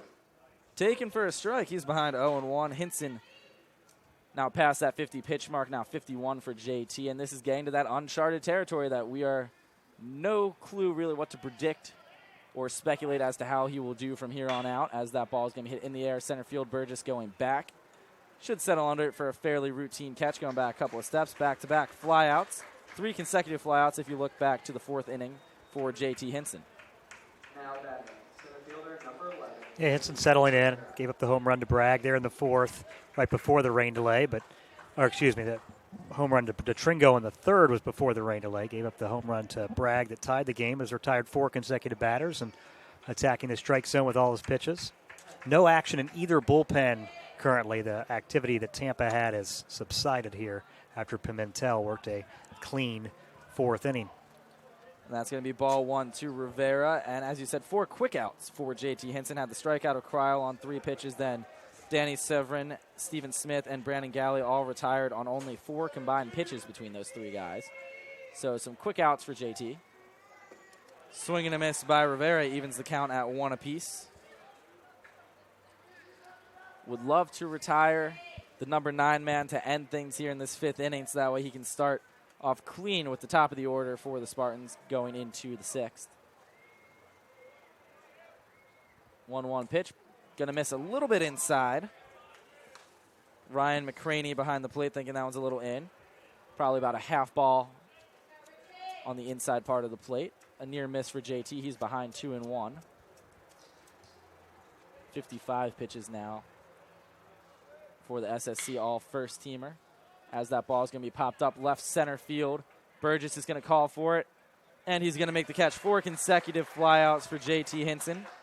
Back-to-back flyouts to Cody Burgess to end things here in the top of the 5th. Game still tied at 2. Bottom 5 coming up. This is the University of Tampa.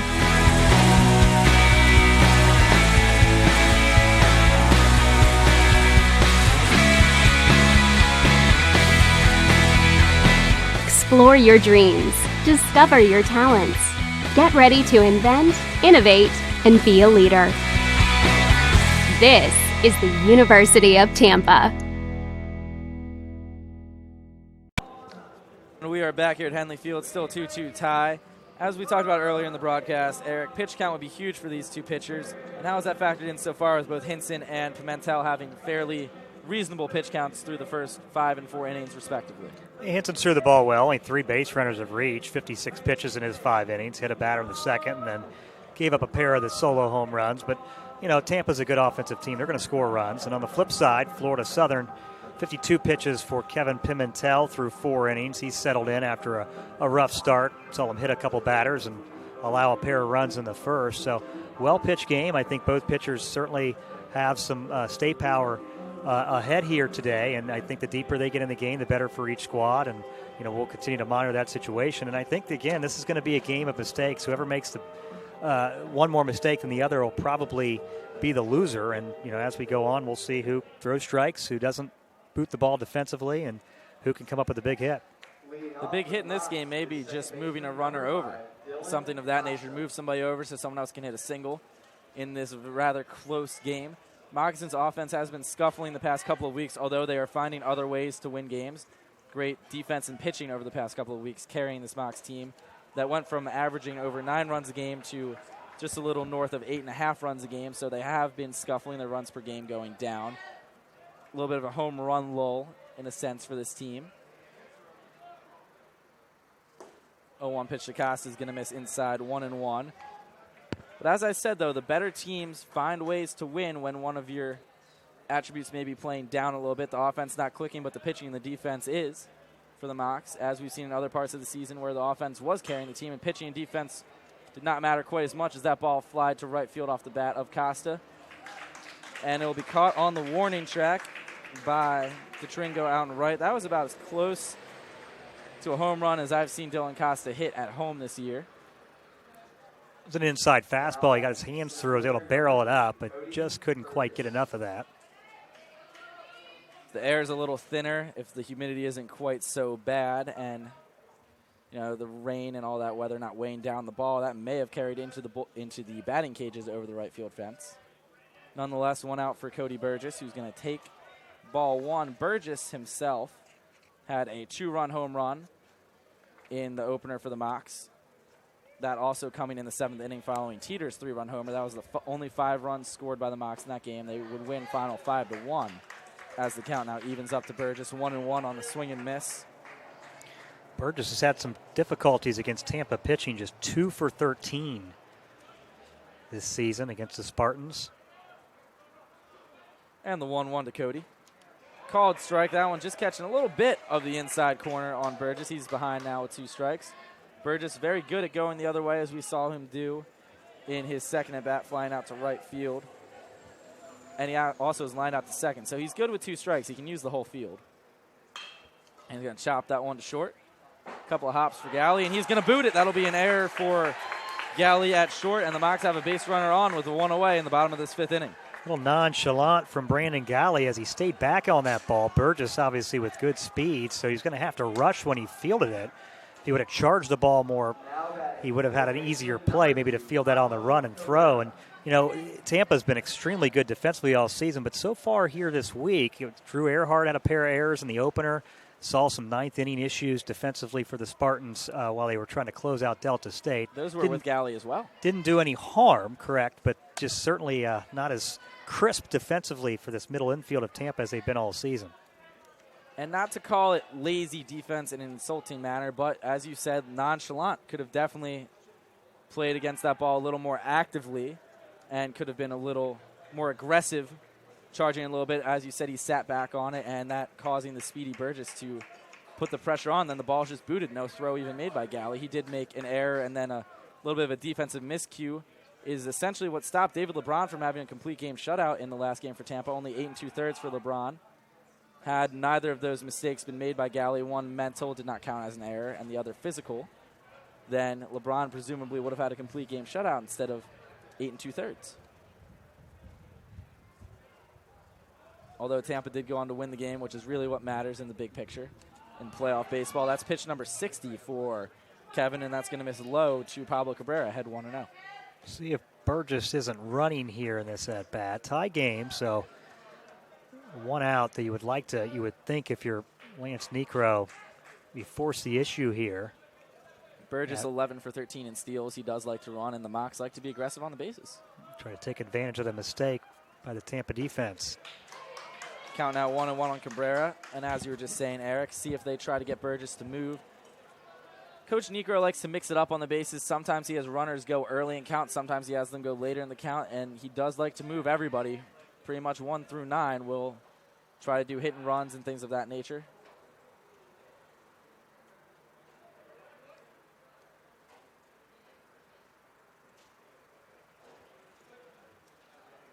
This would be a good time to run.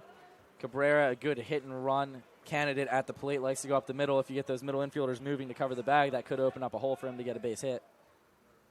1-1's going to be hit well to left center field, and that one has a chance to get down. And it'll get past the diving center fielder, Rivera. Burgess is going to round third. He's going to come around to score. He will score easily on the RBI triple by Pablo Cabrera as that ball got past Rivera in center field, making a diving attempt. It was do or die for Rivera. He was going to have a hard time cutting that ball off either way, whether on the air or on the ground. Left fielder Smith doing a good job backing him up, but nonetheless, an easy triple for Cabrera, who slides in safely. Burgess coming around to score all the way from first. And that error by Galley once again hurting the Spartans. Mocs up 3-2. Talked about mistakes. It's going to be an unearned run here to allow Florida Southern to take the lead. Great effort in center field by Richie Rivera. He's playing a little bit out to right center. That ball was hitting the left center field side. Full extension dive, just unable to come up with it. And Burgess cruises into third base. Cabrera cruises into third base with his first triple of the season. First pitch to Maurer, popped up, right side, foul territory. Bragg going back towards it, see if they have Cabrera tag on the ball. Bragg's going to make the catch. Cabrera is going to tag. Bragg fell, making the catch, and Cabrera is going to slide in safely. Mocs up 4-2 on the sacrifice fly by Austin Maurer in foul territory. Definitely not how Maurer would have drew it up, but that worked effectively for the Mocs now with 2 outs in the inning, scoring 2 runs already. Should the right fielder or the second baseman make that catch, would have been a lot of a better chance to throw out Cabrera at the plate, but Bragg taking it himself. He had the worst angle to try to throw back home.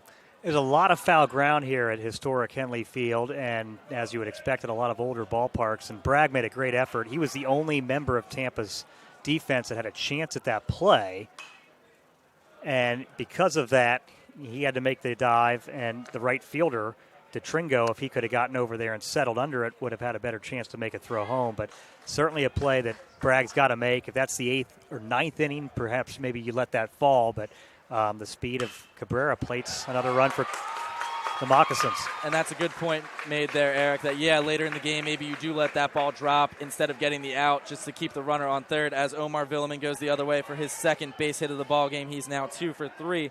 And just one more point, just to wrap up the Cabrera at-bat. You said the outfield shifted the other way, which would make sense based off the scouting report. Cabrera does go to right center a lot.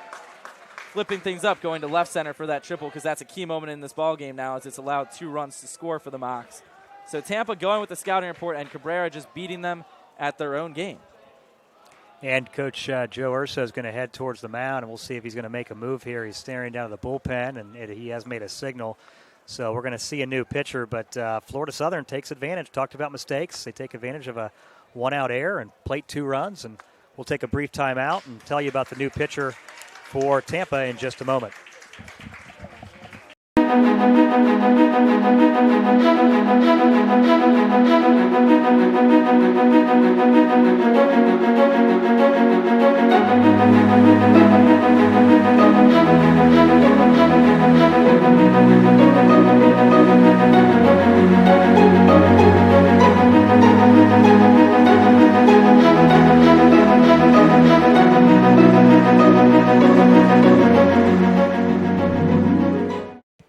And we are back. Pitching change here in the bottom of this fifth inning. 2 runs already in for the Mocs. Kevin Pimentel out of the game after 4 2/3, 4 hits so far.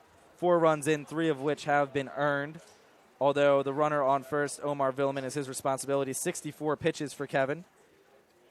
1 walk to 2 strikeouts.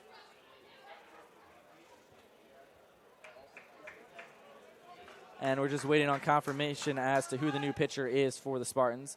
Omar Villeman's over on first, and the set first batter for whoever this pitcher may be will be Logan Browning. So a tough first assignment for this reliever. He'll be followed by Hayden Mars if the inning continues. It's going to be Mark Moclair, the junior right-hander coming on from Seffner, Florida. Threw 3 pitches to close out the Delta State win for Tampa yesterday, making his 18th appearance on the year. 54 1/3 innings, 22 hits allowed, walked 28. Struck out 89, highlighted it yesterday, but Moclair, one of the top pitchers in the nation, first in the country in fewest hits per 9 innings. He's also struck out 14.67 batters per 9 innings. That's good for second nationally. Moclair, the relief ace for this Tampa staff. And when you're in regional play, you're trailing 4-2, roles change, and obviously Coach Urso needs to try to cordon this off at 4 runs to give his team a chance. And while Moclair might be more accustomed to coming in later in the game, he's got to come in now and pitch as far as possible for this Tampa team who now trails 4-2. And this is a stop the bleeding moment here for the Spartans. Moclair with a sub-2 ERA. He's essentially their version of JT Hinson, who although started this game, typically the relief ace for the Mocs, as we've elaborated on a handful of times already. And this is the moment where you have 5, 6, and 7, who although might not be essentially the heart of the lineup from a 1 through 9 standpoint, represents the most power in this lineup, Browning, Mars, and Teeter. These are definitely 3 of the harder outs to get, and it makes sense for the Spartans to try to get Moclair into this game now because, as we've seen at the MLB level, sometimes relief aces such as Andrew Miller will get used earlier on in the ballgame at a pivotal moment where they expect things to potentially change as far as the momentum of the game in a stop-the-bleeding situation because games aren't just won in the 8th and 9th inning anymore. It's not like it was in the past. Games can be won or lost, as we see here in the 5th, 6th, middle innings, where your starter gets into a jam. You bring the best arm you have in, not just your first reliever to carry on with the game, and that's what the Spartans are doing here, bringing the best they have against the best the Mocs have to offer in Logan Browning.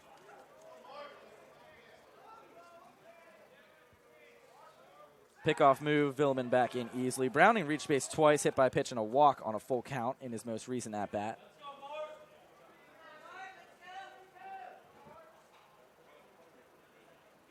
Moclair and Servin are going to have a word, make sure they're on the same page. Obviously, Browning, a guy that can beat you on a lot of different pitches, but certainly trailing 4-2. Big moment here for Tampa to make sure they get Browning and try to keep this game competitive.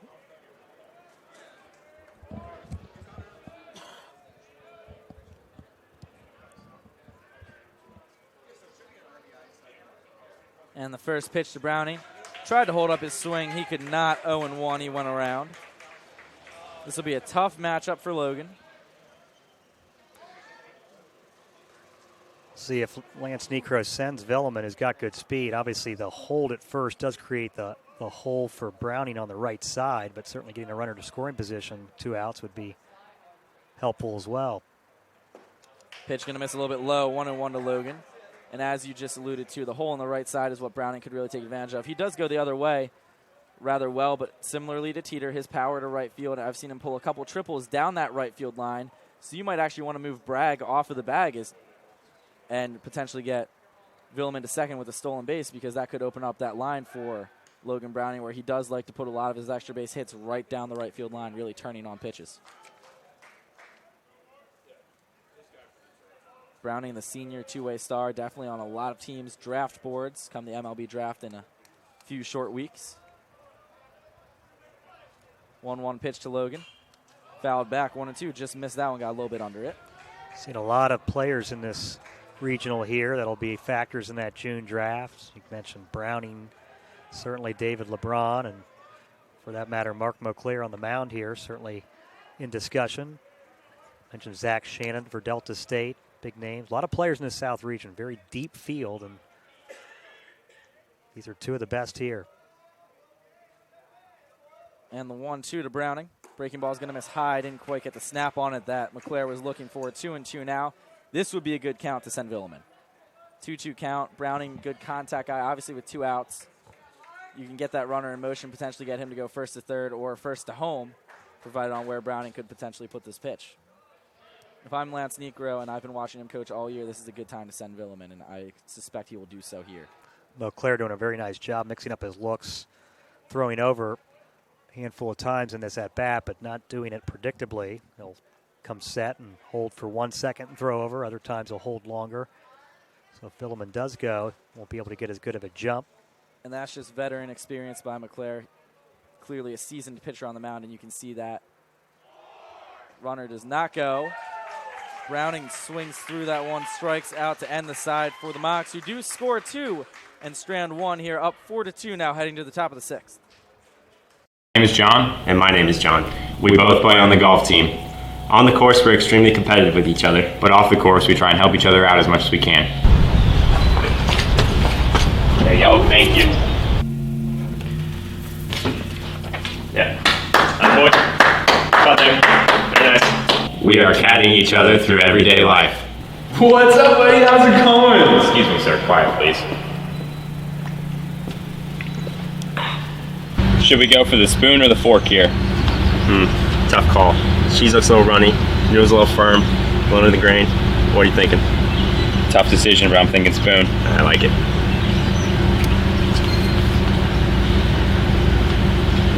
Oh yeah, great call. Like it. Hey man, I'm proud of you today.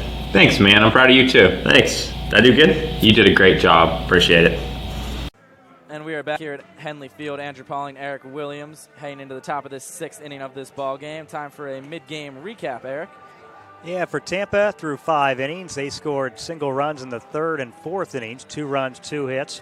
1 error for the Spartans. They've left 1 on base. For Florida Southern, scored 2 in the 1st and 2 in the 5th. 4 runs, 4 hits, no errors. The Moccasins have left 4 on base. J.T. Hinson still working, the starter for Florida Southern. Mark Moclair now in relief of Kevin Pimentel for Tampa. And things set for the top of the order here in the 6th inning. Nick DeTringo, Drew Earhart, and Darren Miller, the first 3 scheduled hitters against J.T. Hinson. Hinson, 2 hits, allowed both solo home runs, has struck out 2. No walks yet for JT. 56 pitches through the first 5 innings, so pitch count controllable, although we really have no idea what controllable is for Hinson. Typically a reliever. I've never seen him throw this many pitches in a game all season.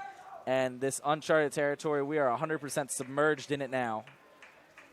And the hope for the Mocs is that JT can just keep on throwing with that rubber arm of his that can just seem to throw and throw and throw, typically out of the pen now in this starting role. 0-1 ripped foul, 0-2. Hinson quickly ahead on DeTringo, who in his last at-bat beat Hinson on a 1-2 pitch for a solo home run. Just wrapped that one just inside the foul pole down the left field line. One of only 2 hits for the Spartans, although they have surely made both of them count. Home runs. DeTringo's over the, or near the foul pole in left. And then Harrison Braggs was hit more towards straightaway left field as that ball is skied to Christian Maglich. He's going to settle under it and make the catch. 1 away on 3 pitches for Hinson. 5th consecutive flyout for JT on the mound now. Second baseman, number 2, Drew Earhart. Quick outs, that is what Hinson needs. Typically a strikeout pitcher. Quick outs is what's going to be the key in this ball game for his success and the Moccasins as a whole. Drew Earhart, 0 for 2, correction. 60 pitches now for Hinson as Earhart is grounded out to third base twice in this ball game.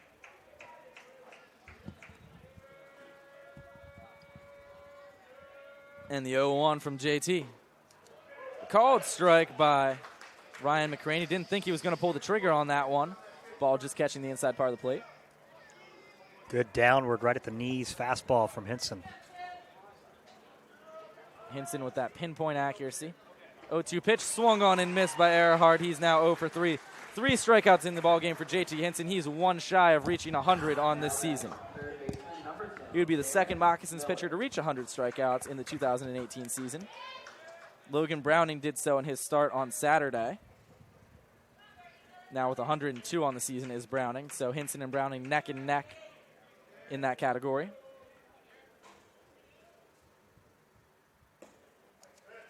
First pitch to Darren Miller. Misses outside. Miller 0 for 2 as well. Flied out to left to end the first and grounded out to short to start the fourth. And the 1-0. Popped up. Miller 0 for his last 6 here in the regional, and you got to feel if Tampa's going to win this regional and get back in this game here, they're going to need some production from the middle of the order. Bragg homered today after kind of having a slow week, and they're going to need Miller and Kryl really to come alive. Check swing, no appeal. That'll be ball 2. 2-1. Miller ahead in the count now. 65 pitches for JT. About to throw his 10th of this 6th inning. Is some action in the Moccasins bullpen, although I don't believe anyone is wholeheartedly warming up, just getting loose and stretching. Once again, very hard to see from our angle.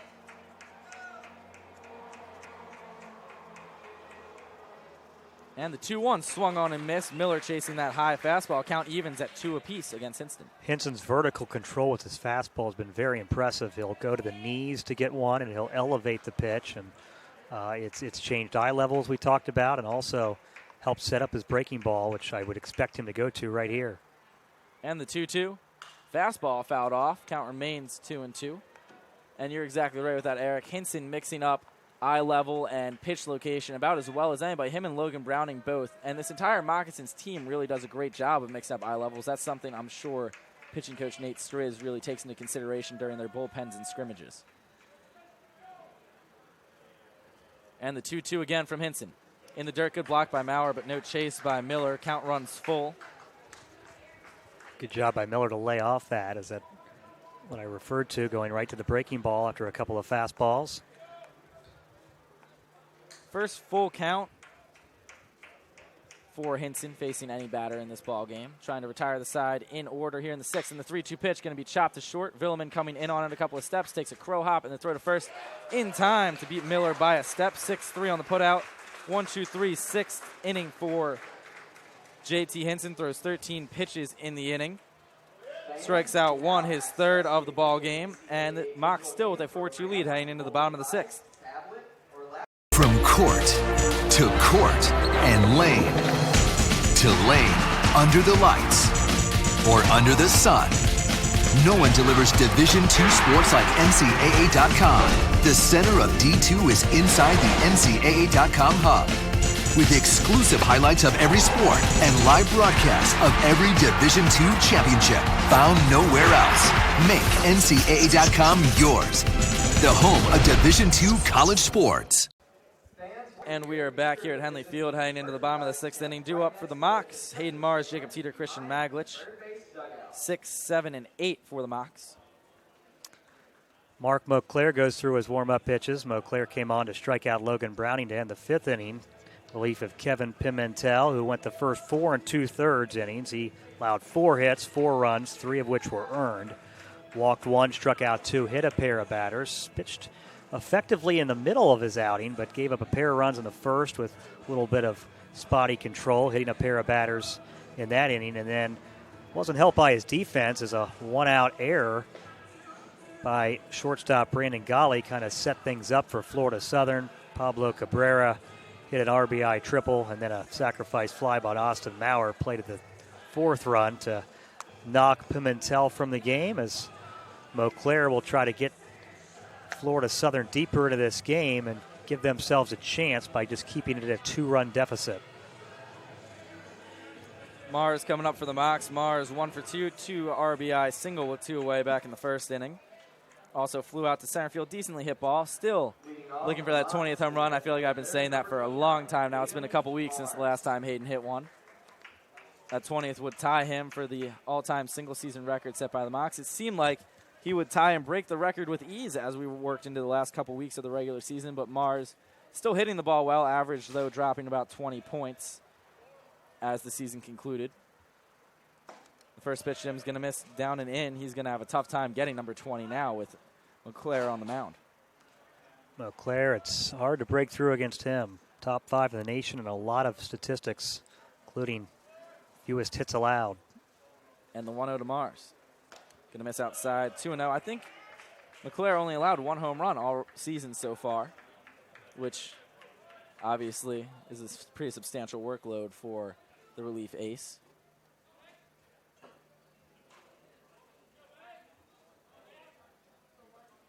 Especially at this level in this conference, the Sunshine State Conference, where a lot of teams have a lot of power. That 1 home run, very impressive. 2-0 pitch, big hack by Hayden. He was looking for one there. That was a good 2-0 approach, although he swung through it. 2-1 now to Mars. It's been a fast ascension for Montclair this season. He had a 6.23 ERA a year ago as a sophomore and has really improved this offseason and become a mainstay for Coach Urso, and really as reliable an arm as they've had on the staff in the bullpen, and that's why he's been out there as much as he's been. 2-2 now on Mars after he fouls that pitch off.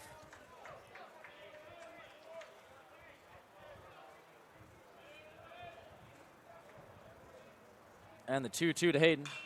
Another foul ball. 10 pitches now for McClare. Mars staying alive.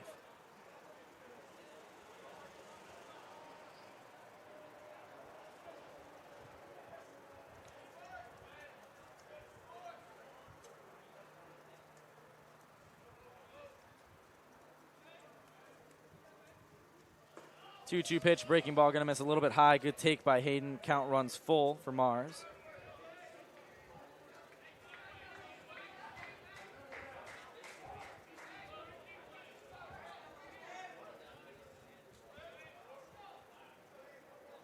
And the payoff pitch to Hayden.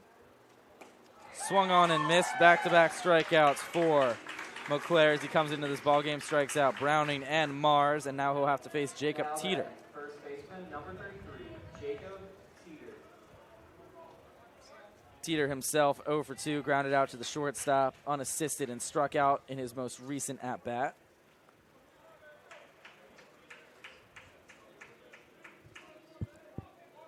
Mox trying to extend on their 4-2 lead. First pitch to Teeter popped up into the backstop. He's behind 0-1. And getting ahead quickly is McClare, as the pitchers have been doing all day. Yeah, everybody has, as you mentioned, for the most part today, but McClare especially is not really hiding behind anything. He's going right after hitters with his fastball and just using his secondary stuff if he gets deep in a count and needs to go to it. Very aggressive style of pitching from Mark McClare. 0-1 pitch, grounded foul. Nice play made by Ridge Goslin over in the first base coach's box by the Mox. Goslin himself still quite an athlete, although been retired for a couple of years now from his playing days.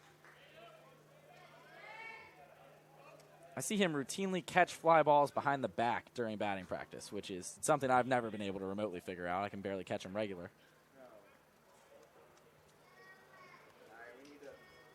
0-2 pitch to Teeter, swung on and missed. 3 consecutive strikeouts for McClare coming into this game in relief of Kevin Pimentel. Now batting, left fielder, number 8. That'll bring up Christian Maglich 0 for 2 with a pair of groundouts in this game. And one of the hotter hitters for the Mocs, consistently finding a way to get on base, sacrificing a little bit of power to bring up his batting average from a year ago. Into the postseason with a 14-game hitting streak, which he extended in the opening win for Florida Southern. As he takes ball 1, 15 pitches now from McClare. Maglich ahead 1-0. Trying to break the streak of consecutive strikeouts for the Mocs. 1-0 to Maglich, going to miss high. 2-0, he's ahead in the count now.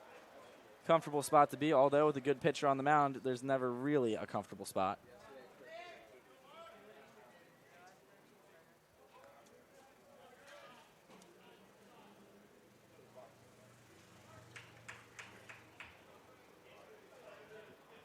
And the 2-0 to the Moccasins left fielder.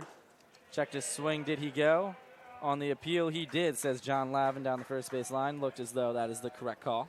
That would have been ball 3, a fastball up and out of the strike zone that Maglich chases there. We'll see if that doesn't give McClare some new life. Look for an off-speed pitch here. Maglich has yet to see one in this at-bat. 2-1's going to miss up and a little bit away. Maglich, fairly similar pitch, able to hold up on that one, though. Was a fastball, and now he's in a comfortable count, or well ahead in the count. 3-1 pitch coming on the way with Dylan Costa on deck.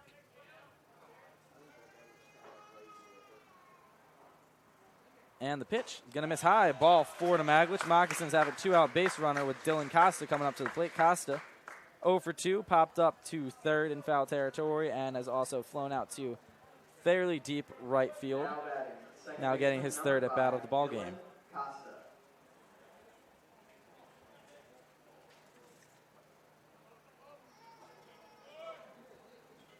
Costa, the fifth hardest in the SSC to strike out. 10.4 at bats between strikeouts for Costa. Facing a strikeout pitcher here, and he's going to foul the first pitch of the backstop behind 0-1.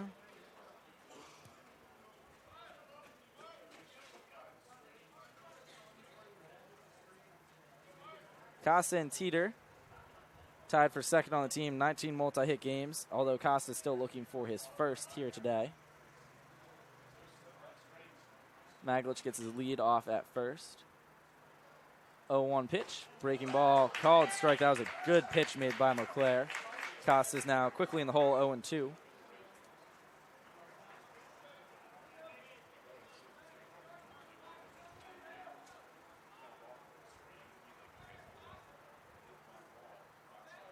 And the 0-2 to Costa.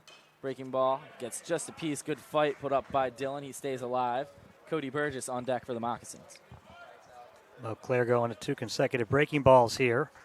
Got the called strike for the second, and then Costa fouling off that 0-2 pitch. We'll see if he doesn't elevate a fastball here as maybe an attempt to get Costa to go out of the strike zone.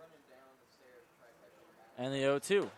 You were right, an elevated fastball. Good call there, Eric. Count now 1-2. That potentially a chase or waste pitch in an 0-2 count to the number 9 man. Good pitch made by McClare nonetheless, because if nothing else, it changes the eye level of Costa, something we've hit on a couple of times in this ball game. 1-2 pitch on the way. Maglich not looking like he's going to try to steal over at first, and he doesn't. That ball is going to be grounded to second. Should be fieldable for Earhart. The throw to first in time to beat Costa. 19-pitch inning, though, for Mark McClare, which helps elevate his pitch count to 24 pitches. Mock strand 1 on the walk to Christian Maglich. 4-3 put out retires Costa and the side for the Mocks. Up 4-2 heading to the top of the 7th in this ball game.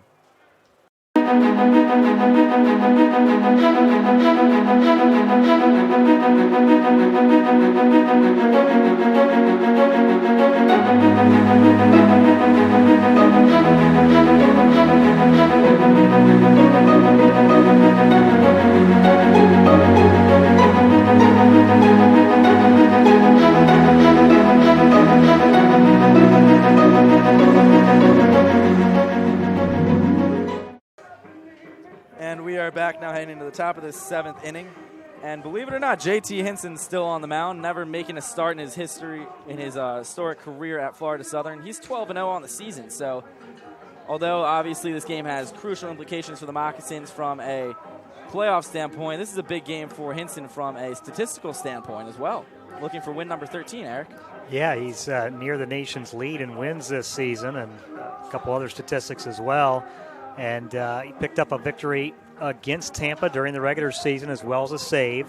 So certainly has had his share of success against this Tampa Spartans offense.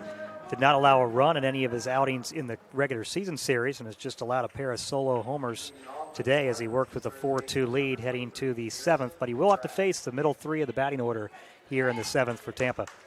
Harrison Bragg set to lead things off. Reached base twice, hit by a pitch to lead off the second, hit a solo home run in the 4th inning. This is the 70th pitch Hinson has thrown in this ballgame. That ball is hit well down the left field line. Hit a ton, but way foul as well.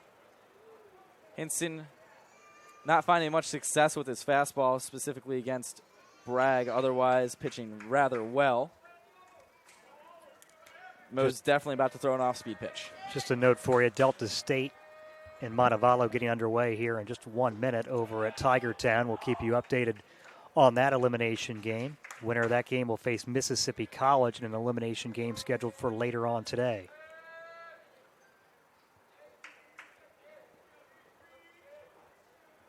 And the 1-1 to Bragg. Chopped foul down third baseline, 1-2. Hinson's going to have to be careful with Bragg as he doesn't want to allow further damage. This is just a narrow 2-run lead for JT, which normally in a relief appearance, 2 runs is a lot to work with for JT, but at 72 pitches already, you imagine not a lot of room for error. Breaking ball swung on and missed by Bragg. 1 out away in this 7th inning.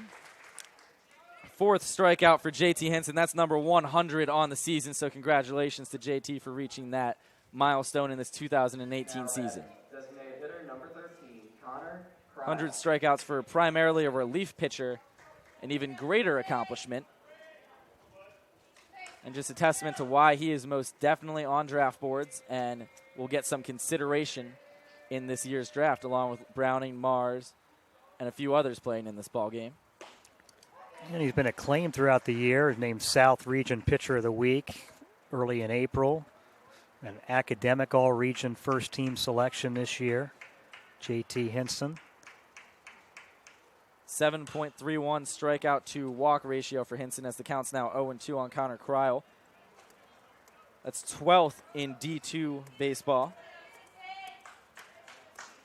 He's second in D2 baseball as well with a Sunshine State Conference. Keep that in mind, one of the best conferences in the nation. 12 wins, 12-0, looking to improve to 13-0 in his first start of the year. Chopped up the middle, fielded by Hinson himself, and the throw to first in time for the second out of this inning. I believe that's the first comebacker as well, though we've seen a lot of comebackers in the first couple games that we've done over the last couple of days from a broadcast standpoint, but that's the first one of this ball game, so pitchers not really having to field their positions all too much in this morning game. 8 fly ball outs induced by Hinson, so there's been more fly ball outs than ground ball outs so far. As this game also hits the 2-hour mark, although we did take an approximate 20-minute rain delay. First pitch to Danny Servin fouled off. He's behind 0-1. So we're still only about an hour and 40 of actual play, although in total time we are at 2 hours. We're trying to figure out what to call it the other day in our first rain delays of the season. We finally got a bit of a grasp on it after a few days. I'd say we're experts at it, as the pitch is grounded to Villeman. Throw to first is going to be a little high, but Teeter at well over 6 feet tall manages to hold on to the bag. 6-3 on the putout, a 1-2-3 inning for JT Hinson, which is huge for him. Only 9 pitches thrown for JT, keeping his pitch count well in control at 78 pitches through the first 7 innings. Time to stretch here.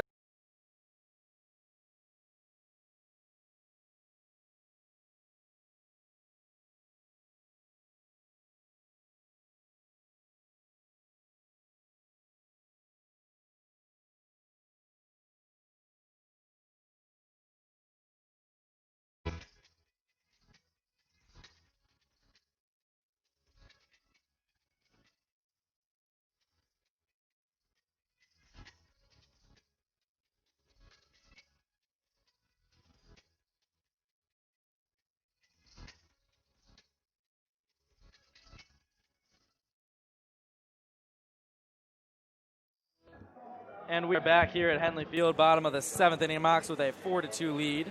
4 hits for the Mocs, 2 hits for the Spartans. Andrew Pauling and Eric Williams with the call with you guys on this ball game. Winner going on to the championship game. Double eliminations, they'd have to be beaten twice in order to not go on to carry North Carolina for the College D2 World Series. I believe all the other regions have their winners already decided, as if you were tuned in with us earlier, Eric went over all of that at length and in detail as we had the rain delay earlier in the game.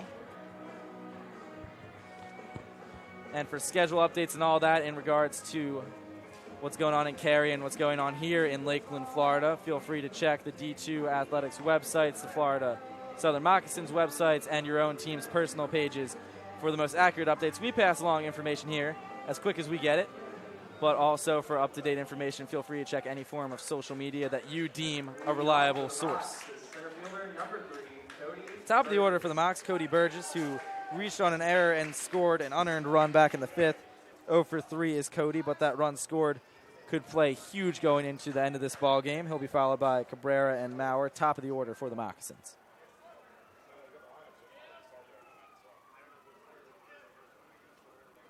And the first pitch to Burgess. Going to miss a little bit low on that fastball, 1-0. Some action in the Tampa bullpen behind Mark Mauclair. Mauclair struck out 3 of the 5 batters he's faced today in typical dominant fashion. And the 1-0. That one's going to miss low, 2-0. Over an inning and a third, Mauclair threw 24 pitches so far. He's still in this ball game, obviously.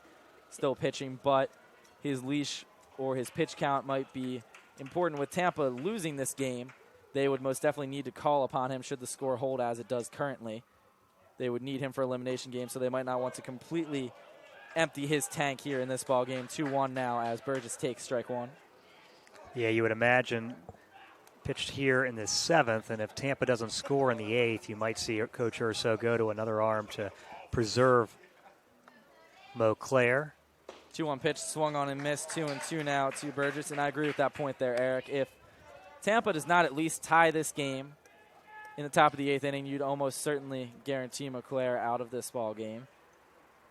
Already nearing 30 pitches, and he's still in the early parts of this bottom of the 7th inning.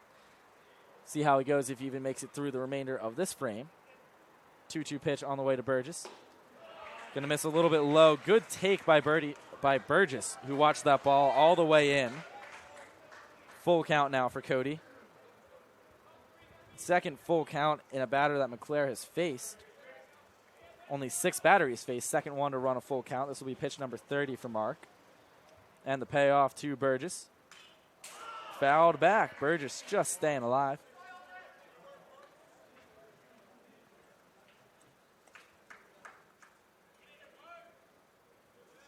Trying to find any way aboard is Cody Burgess. Get things going here for the Mocs in the bottom of the 7th, who I'm sure would like more than the 2-run lead that they have currently.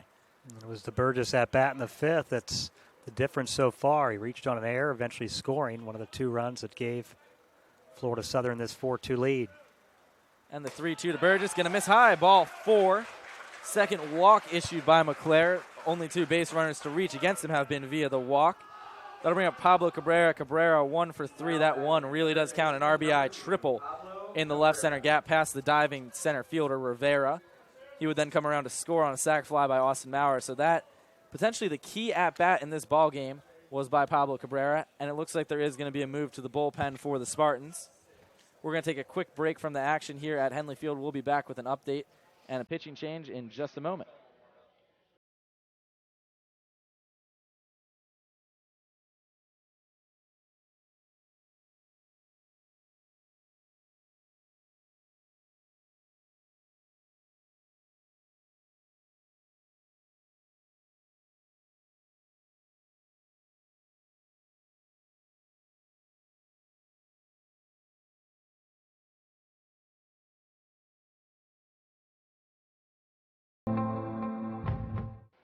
And we're back here. Mocs and Spartans playing SSC Digital Network. Andrew Pauling, Eric Williams with you guys. Mark Mauclair out of the game after an inning and a third, 2 walks, 3 strikeouts, 31 pitches for Mauclair. Runner on first, Cody Burgess is his responsibility. And we have a pitching change for the Spartans. It'll be junior right-hander Cole Aker making his 15th appearance of the season. Aker 38 2/3 innings, 28 hits allowed. He's walked 18 and struck out 42. He's pitched to a 4.442 earned run average and a 3-1 record. Aker will come on and inherit Cody Burgess, who led off with a walk. Mark Mauclair faces 6 batters in his outing, strikes out 3 and walks 2, and was more than likely lifted not because of ineffectiveness or anything like that, but to preserve his ability to continue on in regional play as his pitch count started to rise. So it'll be Aker pitching to Pablo Cabrera once he completes his warm-up pitches. Cabrera, that RBI triple in his last at-bat was huge for the Mocs. He would then come around to score on the sac fly. Those 2 runs are the difference in this ball game so far. Following Cabrera, we'll have Austin Maurer and Omar Villeman. Maurer and Villeman scoring the other 2 runs for the Mocs. So the top of the order, representing all of the scoring for both teams, actually. No hitter past the number 4 spot, and either lineup has come around to score.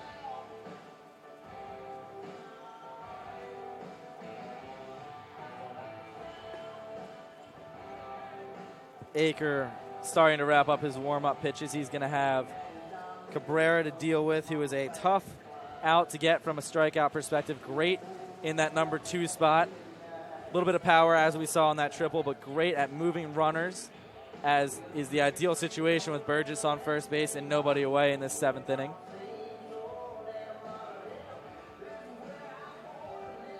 Tough assignment for Aker, facing the junior Cabrera, who will be followed by the seniors, Maurer, Villeman, and Browning, should the inning continue past Villeman.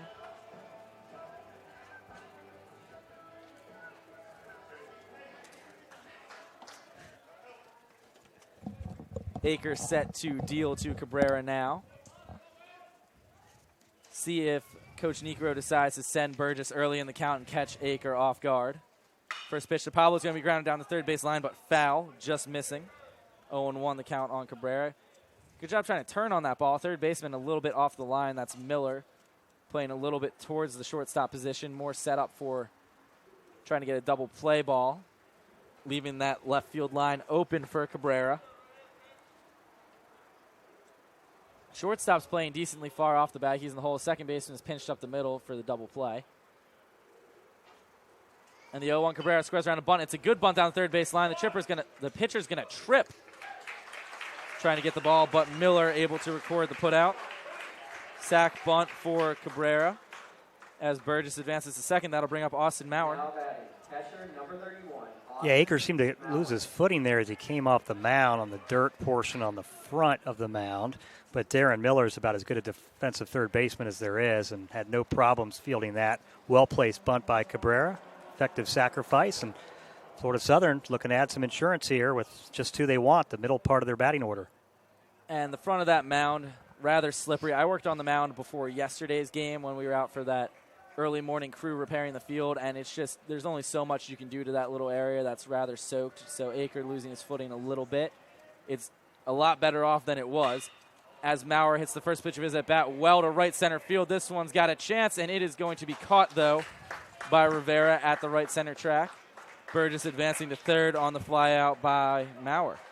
Maurer hit that one very, very well. That's about as well a ball has been hit today for Florida Southern. That even accounts for the hits that they've had, but just not quite enough going the opposite field. Rivera got a good read on that and made the catch. But good base running. Burgess could tell that Rivera was going to catch that and at least advances to third. And while there's 2 outs, you can score from third quite a few more different ways in second. Balls in the dirt, a balk, anything.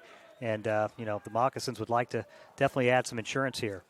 Omar Villeman now up. Villeman's 2 for 3, pair of singles to left center field, both well-hit line drives. And as you said, that ball well hit by Maurer. His second ball that he's really squared up today, but not much to show for either of those 2 at-bats. As Villeman takes strike 1, a breaking ball called on the outside part of the plate. Akers from Kernersville, North Carolina, some Division I experience, like several of these Spartans. Pitched at North Carolina for 2 seasons.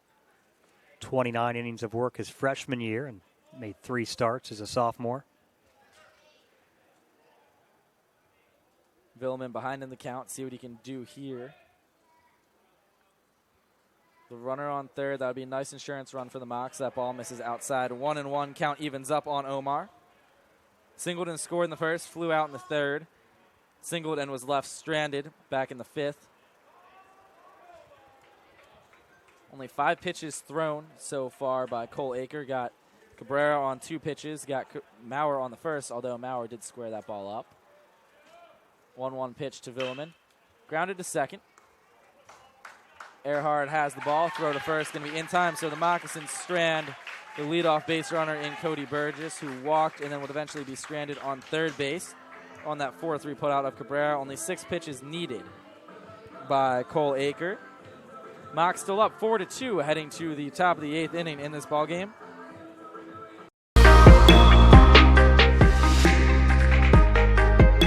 I think we have a really great dynamic on this campus where students are involved in a lot of different things at one time. You're getting to meet all different sorts of people. There's so many opportunities for students to be involved on campus that there's something for everyone. We've got ministries, we've got Greek life, we've got athletics and intramurals, we've got clubs, we've got honors and organizations. We've got just about something for everybody. And if we don't, no problem, we'll make it happen. I love playing intramurals on this campus. I get to be athletic with all my sorority sisters and just come together as a team. Lakeland creates a really amazing community for Florida Southern College's students. I'm a really big fan of just venturing out and finding something new every weekend. This is a small community, this is a safe place, and it's somewhere you can be yourself. We don't just say it, we mean it.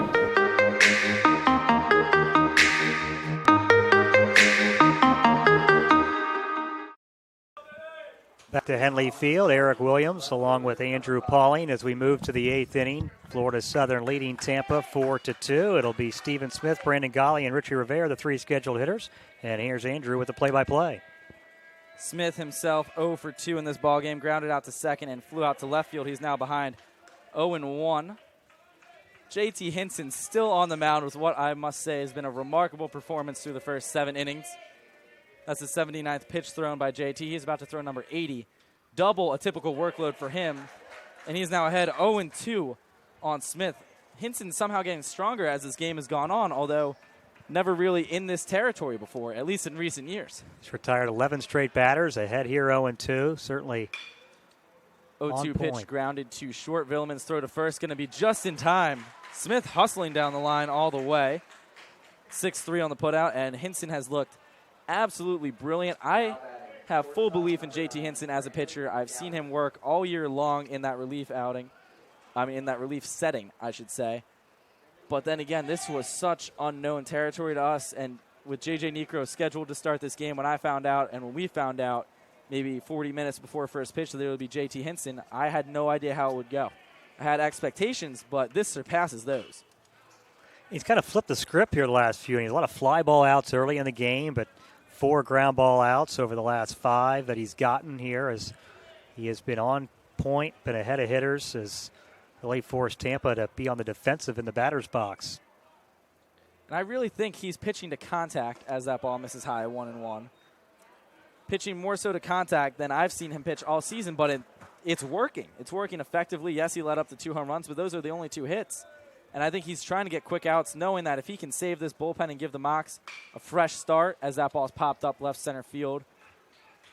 Burgess calling for it. He's going to make the catch. Second out of the inning. If by some way, somehow, JT Hinson were to finish off this ball game, although he's just about to hit 85 pitches, or at least save the bullpen for the Mocs, who presumably, should they advance, would start Logan Browning for a second time in that championship game. Maybe J.J. Necro becomes available should the Mocs advance in the winner's bracket. Maybe, or actually I can get the rest of the bullpen would be fresh. So there would be an entire arsenal of weapons at Coach Striz and Coach Necro's disposal should the Moccasins advance with the way Hinson has been pitching in this ball game.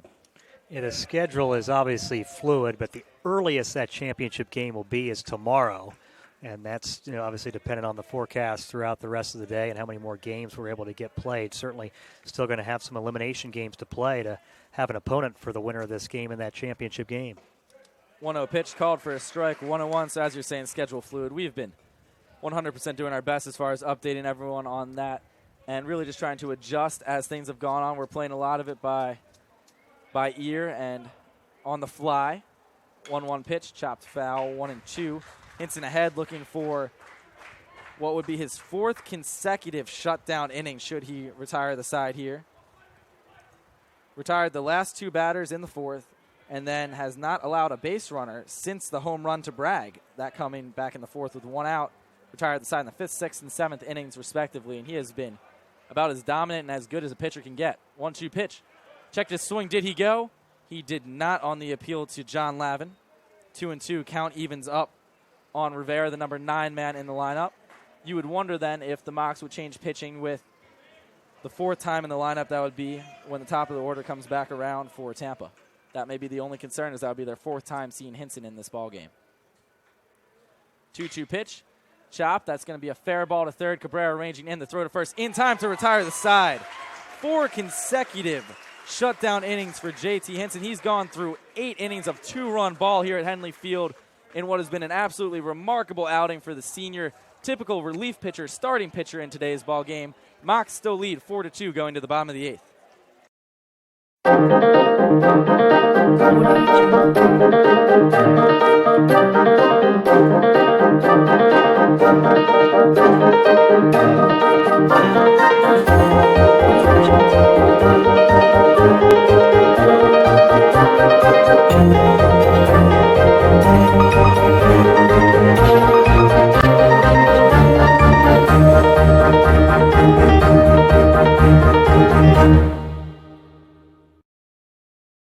And we are back here at Henley Field. Andrew Pauling, Eric Williams with you guys in this rather well-played game between the Mocs and the Spartans. Mocs with a 4-2 lead. Only 6 combined hits, but that one error accounting. It's a very clean play. Great defensive game for both teams overall. That one error was costly for the Spartans as it allowed Cody Burgess to score an unearned run. But overall, some great defense, some timely hitting by both teams, and outstanding pitching overall in this matchup. Yeah, that error is the difference. Talked a little bit early in the broadcast about it probably would be a mistake. That's how two evenly matched these teams are, seeded 1 and 2 in this South Regional. And right now, as we play in the 8th, it is a mistake by the defense of Tampa that kind of opened the door for the Moccasins, who took advantage and have the lead. And we'll look to add some here to give Hinson a little bit more breathing room as he'll pitch the 9th, looking for his first complete game of the season in his first start. Just a really remarkable performance by JT Hinson to give the depth in this game that he has for this Florida Southern team. And you know the confidence that this coaching staff has in Hinson, looking to improve on 13-0 on the season, the confidence that I personally have in him from watching him all year long. But this has surpassed anyone's wildest expectations. 8 innings of 2-run ball as Logan Browning takes ball 1. He'll be followed by Hayden Mars and Jacob Teeter, the first 3 scheduled hitters. Browning been on base twice, hit by a pitch and a walk, and he has struck out, so technically he's just 0 for 1 in this game. 1-0 to Logan's going to miss low. He's ahead 2-0 in this count. Mocs definitely wouldn't be opposed to a couple extra insurance runs for Hinson, provided he stays in this ball game, although there has been action in the bullpen. Hinson has been lights out since the home run to Bragg in the 4th. 2-0 pitch missing outside. Browning ahead 3-0. If you're Lance Necro, green light for Logan Browning right here, hitting over 450 on the season. I think with a 2-run lead, you certainly give him the ability to make a decision. If he feels he can turn around a pitch, he should be let loose. And he takes 3-1 now on the taken strike. Browning, one of those guys that if you give him a 3-0 pitch and you tell him swing for the fences, why not? Let him do it. The dude has the ability to. He hits for contacts that he doesn't strike out too much, but in the proper count, Browning able to absolutely turn on a pitch when he feels comfortable with it, as we've seen all season. Browning drawing his second walk of this ball game, bringing up Hayden Mars. Mars, a 2 RBI single in the first. Those were the first 2 runs scored by the Moccasins, and then a fly out to center and a strikeout most recently. 1 for 3, pair of RBIs for Hayden, having a good day at the plate.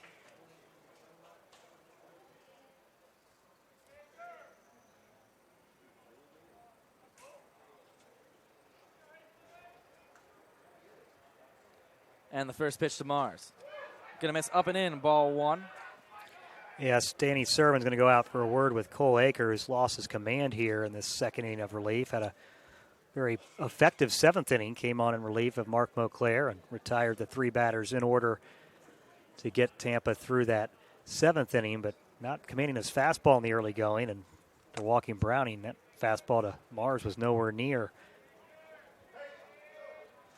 Only 6 pitches to retire the side in the 7th. Came in relief after the leadoff walk to Burgess. 1-0 pitch to Mars, popped up. First base side, ball's going to drift in the wind a little bit. Bragg ranging over towards the Moccasins dugout's going to make the catch to retire Mars, who's now 1 for 4, bringing up Jacob Teeter himself 0 for 3, pair of strikeouts and a ground out for the Moccasins first baseman and SSC freshman of the year. Teeter with that monstrous 3-run homer in the 7th inning of the first game the Mocs played. Opening scoring, Mocs would score 5 in that inning, win eventually 5-1. First pitch to Jacob. Going to be a called strike. That pitch just catching the outside corner of the plate. Yeah, he's settled back in. That visit from Servin apparently effective as he was able to find the zone, get Mars to pop up on the fastball, and then gets ahead of Teeter with that breaking ball.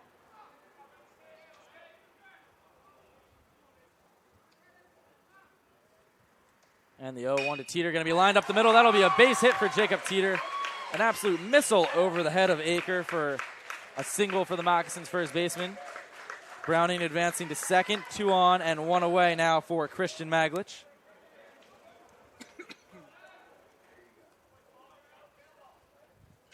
Now batting, left fielder number 8. Maglich 0 for 2, pair of groundouts, also walked. That was his most recent at-bat.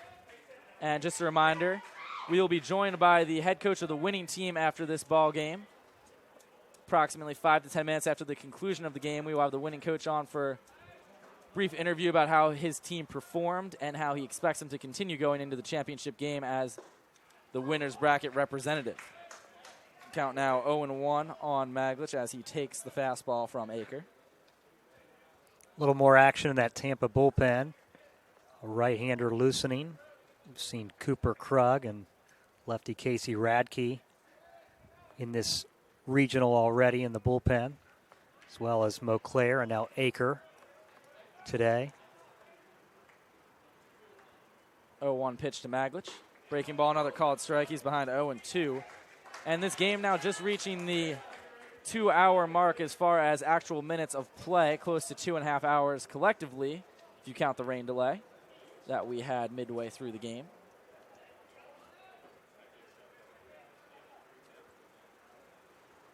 Maglich behind 0-2 can go the other way rather well, as can most of the Moccasins lineup. Big hole between first and second for him. Choked up, 0-2 pitch. Called strike 3, and that is probably the worst call we've seen all day by Ryan McCraney behind the plate. That ball looked a little low and inside. Maglich did not like the call one bit, and I don't blame him. Overall, a great game of officiating so far. That's the only call I've had remote complaint with. Yeah, Aker's been going to his breaking ball more these last 2 batters, and after getting Maglich to take a pitch earlier in the at-bat, went to one there. That pitch came off the inside corner, just missed the front knee of Maglich before breaking down and in, and definitely a pitcher's call. And a big second out there. I'm sure Aker won't complain as he's 1 out away from getting through this inning and giving his offense one last chance. Overall, though, all things considered, a well-officiated game by this 3-man crew. It's the bottom of the 8th inning, and the first thing we've had to complain about is a called strike 3. So overall, no real major complaints. As the first pitch to Costa is taken for a strike, good breaking ball by Aker.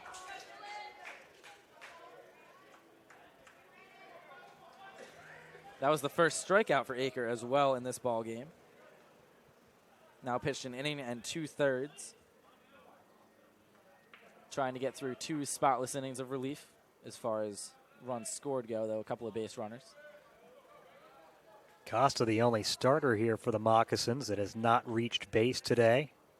Jacob Teeter singled in this 8th inning. It was his first time reaching base. Costa trying to produce a run by doing the same thing here with 2 outs. And he takes another breaking ball. This one, again, a called strike, a little bit lower than the one previous.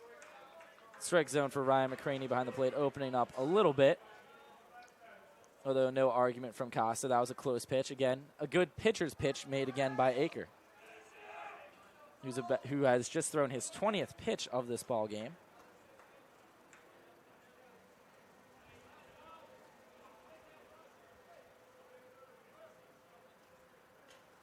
(0-2) pitch to Costa. Up and in. 1-2, that fastball missing high. And once again, we see sequencing in which the pitcher's trying to change the eye level of the hitter on an 0-2 pitch. Seen that a lot in this ball game. Yes, all pitchers here today can command their fastball where they want it, and that's where it all starts from. You can have a great off-speed array, but if you can't put the fastball vertically and horizontally where you want it, it's hard to get batters out. Especially at this level with the capabilities of both of these offenses. 1-2 pitch to Costa. That one's going to miss upstairs again. That one appeared to be an off-speed pitch that just didn't have enough break to it. So they were trying to get him with an off-speed pitch after elevating on the 0-2 fastball. Count now even at 2. 2 away. Runners on first and second. Teeter on first. Browning on second for the Mocs. Single could score Browning. 2-2 pitch. Outside, ball 3, a full count to Dylan Costa. Runners will be going on the pitch with the righty on the mound. That is huge. They can take off, or at least Teeter can take off from first at first movement. Browning on second will have to wait for him to commit to the plate, but still that's a good jump that could allow a base hit to virtually any part of the field to allow Browning to score. Costa, a good contact hitter, one of the hardest hitters to strike out in the Sunshine State Conference. And the payoff pitch, runners go. Going to be lined the other way down the left field line and foul. Costa staying alive. Runners reset, and we'll do it again. Breeze has picked up a bit here as the game has moved to the late innings. As some of our paperwork in our outdoor press box blows around a bit. Wind, I thought it was coming in from left field earlier. Hard to get a read on that as the flag out there just to the right of center field. Lightly blows at occasion. Another payoff pitch on the way now to Costa. And the pitch. Dylan lines it the other way. Browning is going to hurdle over it. It's going to be backhanded by the shortstop. The third to first is going to be in time. My goodness. Tough call. Looked like Dylan Costa head first diving into first base. May have beaten that ball out. A tough call by John Lavin over at first. Excellent defensive play made by Galley as Logan Browning literally hurdled over that ball, completely blocking Galley's view. Makes a great backhand and a strong throw to first to retire Costa. And the Mocs strand 2 on base, up 4-2 now, heading to the top of the 9th inning. We'll be back.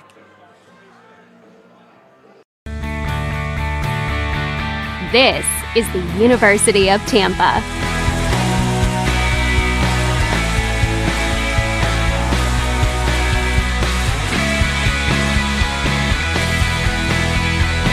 Explore your dreams. Discover your talents. Get ready to invent, innovate, and be a leader. This is the University of Tampa. And we are back here at Henley Field. Andrew Pauling, Eric Williams with you guys. JT Hinson looking for the complete game victory to improve to 13-0 on the season, although this is his first start as a reliever. He was 12-0. He's about to throw his 90th pitch once this inning gets underway. He's going to face the top of the order for the Spartans. Eric, you have a little more on how things wrapped up for the Mocs in the bottom of the 8th. Yeah, what a play by Brandon Galley. Talked about he was a little nonchalant on a routine play back in the 5th inning, and that error that he made there allowed Florida Southern to kind of take control of this game, but an unbelievable play. He makes a diving stop to his right. He had to watch the ball through the base runner who was in motion on the pitch on a 3-2 pitch, and not only did he make the play, got up and threw to first and was able to get the batter Costa by half a step. Costa dove, probably not the way you want to try to beat a play out at first with a head-first dive. First pitch to Nick DeTringo, a called strike. 90 pitches now for the spot starter, JT Hinson, who's gone 8 strong, 2 hits, 2 runs so far. Only a handful of base runners in total, really limiting this Spartans offense. And that ball is hit well to left field. Maglich going back to the track. He's near the wall. He's going to jump up and rob the home run. A defensive play of the year candidate by Christian Maglich, who brings back what would have been the second home run of the game for Nick DeTringo. Tip your cap, JT Hinson. Maglich, like Spider-Man on the left field wall, gets his entire upper half of his body over top to scale it masterfully, bringing that one back, 1 away in the top of the 9th.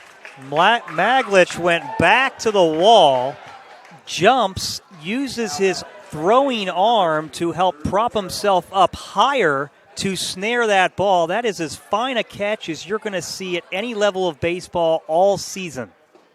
Strike 1 called on Drew Earhart. My goodness.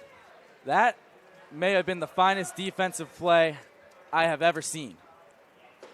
And that ball misses low, 1-1. Christian Maglich pulling one out of Mike Trout's book out in left field. Huge first out, keeping Hinson in this ball game. I mean, you see players rob home runs in the past, but for Maglich to elevate himself higher than just with a jump, with having the strength of using his off arm to push and kind of explode or trampoline off the top of that wall, was just utterly unbelievable. As that ball chopped to third, Cabrera to Teeter in time, 5-3 on the putout. Mocs an out away from moving on to the championship game as the winner's bracket seed.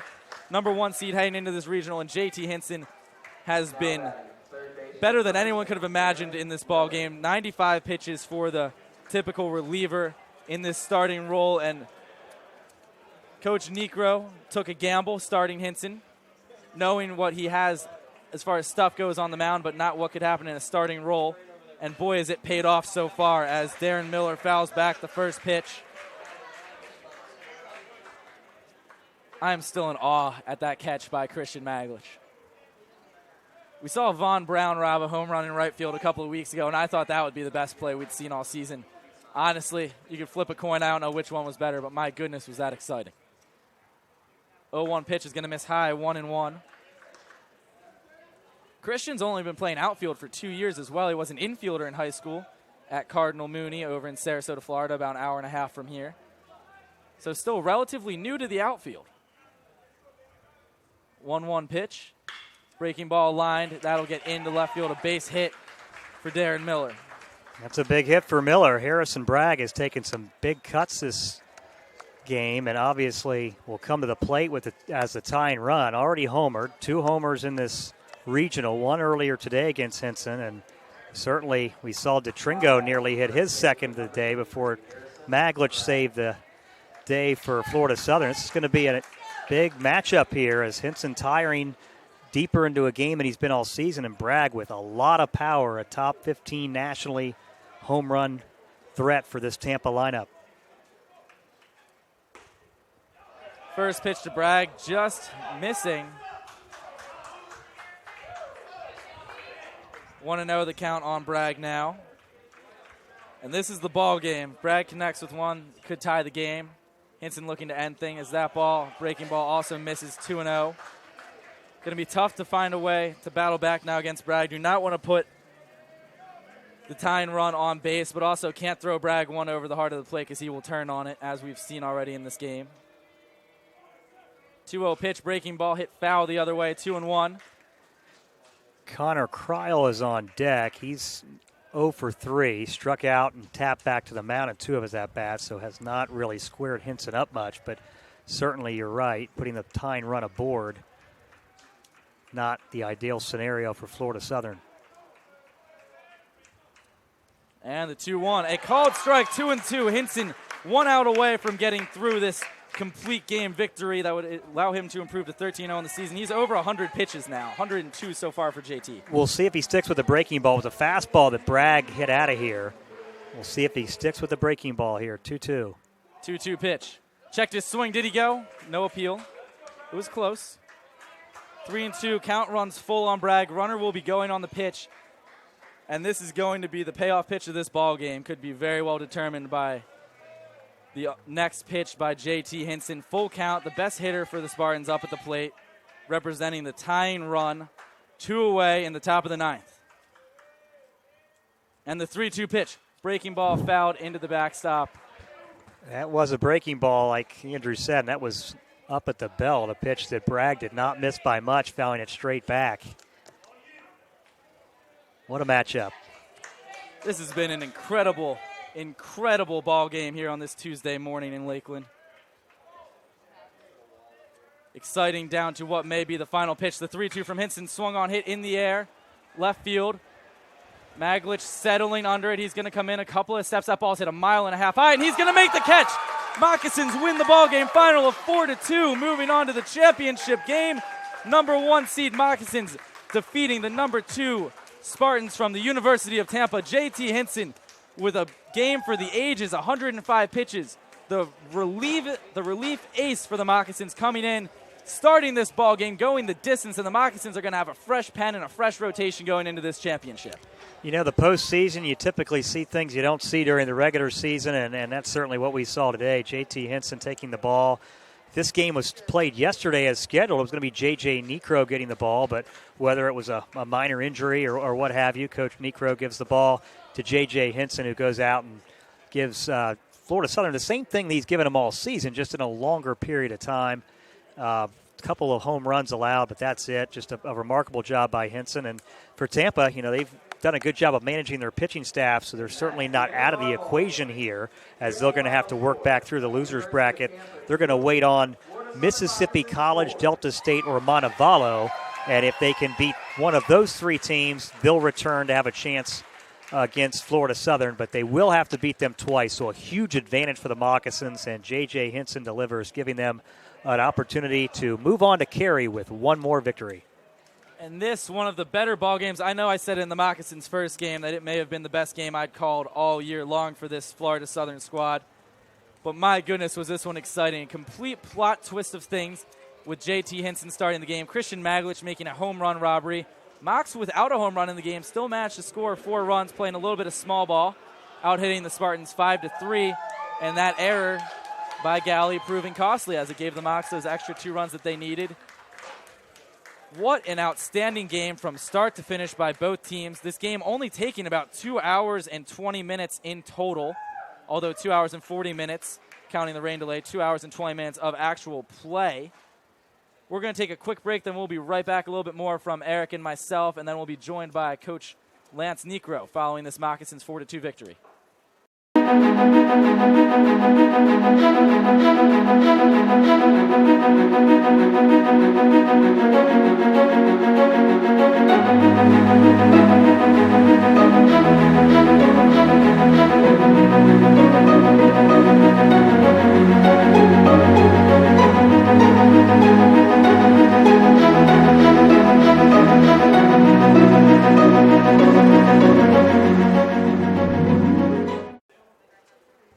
Eric Williams back here to Henley Field. 4-2 the final. Florida Southern the victors over Tampa to advance to the championship game.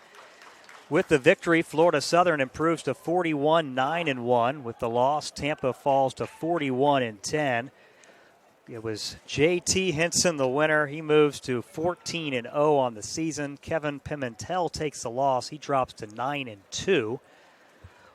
It was 1 run in the third, 1 run in the fourth for Tampa, 2 runs, 3 hits, 1 error. They left just 2 on base, as Hinson did not allow a lot of base runners. For Florida Southern, 2 runs in the first, 2 in the fifth, 4 runs in the fifth. 4 runs total, 5 hits, no errors. And the Moccasins left 6 on base. So, Andrew, you'll have Coach Necro up here for an interview shortly, but you know, when you have the 1 and 2 seeds play, we talked in the middle of this game, and what we talked about ended up coming true. A mistake made the difference. The error by Tampa in that 5th inning was made, but a good team takes advantage of those errors, and that's what the Moccasins did to take control of this game. And, yeah, you saw that exactly, and key defense by the Moccasins being one of their huge points in this victory. Pablo Cabrera had a great play at shortstop. Pablo Cabrera had a great play over at third base. Omar Villeman himself had a good game at short, making a nice diving stop and throw. But Christian Maglich's home run robbery in the top of the 9th, the real difference in this ball game now, because that may have been the line for J.T. Hinson. Had that ball gone over, you'd assume they would have gone to the bullpen. And that catch, keeping Hinson in the game, allowing him to throw a complete game. And in just an absolute story for the ages for this ball game for the Mocs, who pull out this 4-2 victory with their best reliever going 9 strong innings. Their offense averaging over 8 runs a game, only scores 4, and this team, as they have all year long, finding ways to win ball games. I've been here all regular season, and I've seen the tale of 2 teams, the offensive team that came out in the first half of the year, and then this more well-rounded team. Although not scoring as many runs, they are a more experienced group than they were a couple short months ago. Yeah, and obviously, you know, this 9-time national championship program, but it's been a little while since they've been to Cary in the national championship of Division II, and they're just 1 win away. Tampa, the 2015 national champions, I don't think we've seen the last of them. I expect them to bounce back in a big way in their next game, and certainly they'll have some pitching available to them since they have had their games all spread out over the course of this week. But I think we'll see, if you made me make a prediction, I think we'll see a rematch between these 2 teams in the championship game. But I know Mississippi College, Delta State, and Montevallo will have something to say about that. Just an update from over at Tiger Town. Scoreless in the second between Montevallo and Delta State. This has just been a great regional all along, through and through, between all these teams. Seen a lot of well-played baseball from start to finish. We'll be joined by Lance Necro in just a moment for his second post-game interview of this regional. I spoke with him earlier on after the Mocs beat the Sharks. That game was 5-1. This game 4-2, and just a high-quality baseball game. From first pitch to last pitch, we got to see outstanding defense, a little bit of offense as well, and just a great pitching matchup and a job well done by JT Hinson. We're going to take a quick break here at Henley Field. We'll be back in just a moment with that interview with head coach Lance Necro of the Mocs.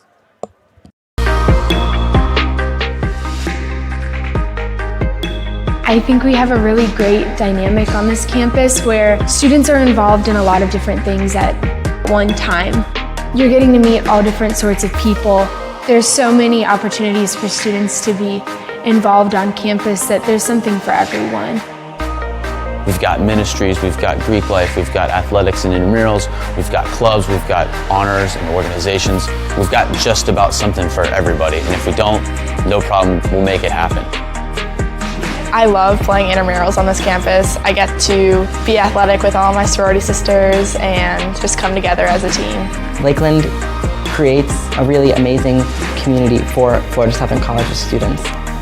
I'm a really big fan of just venturing out and finding something new every weekend. This is a small community, this is a safe place, and it's somewhere you can be yourself. We don't just say it, we mean it.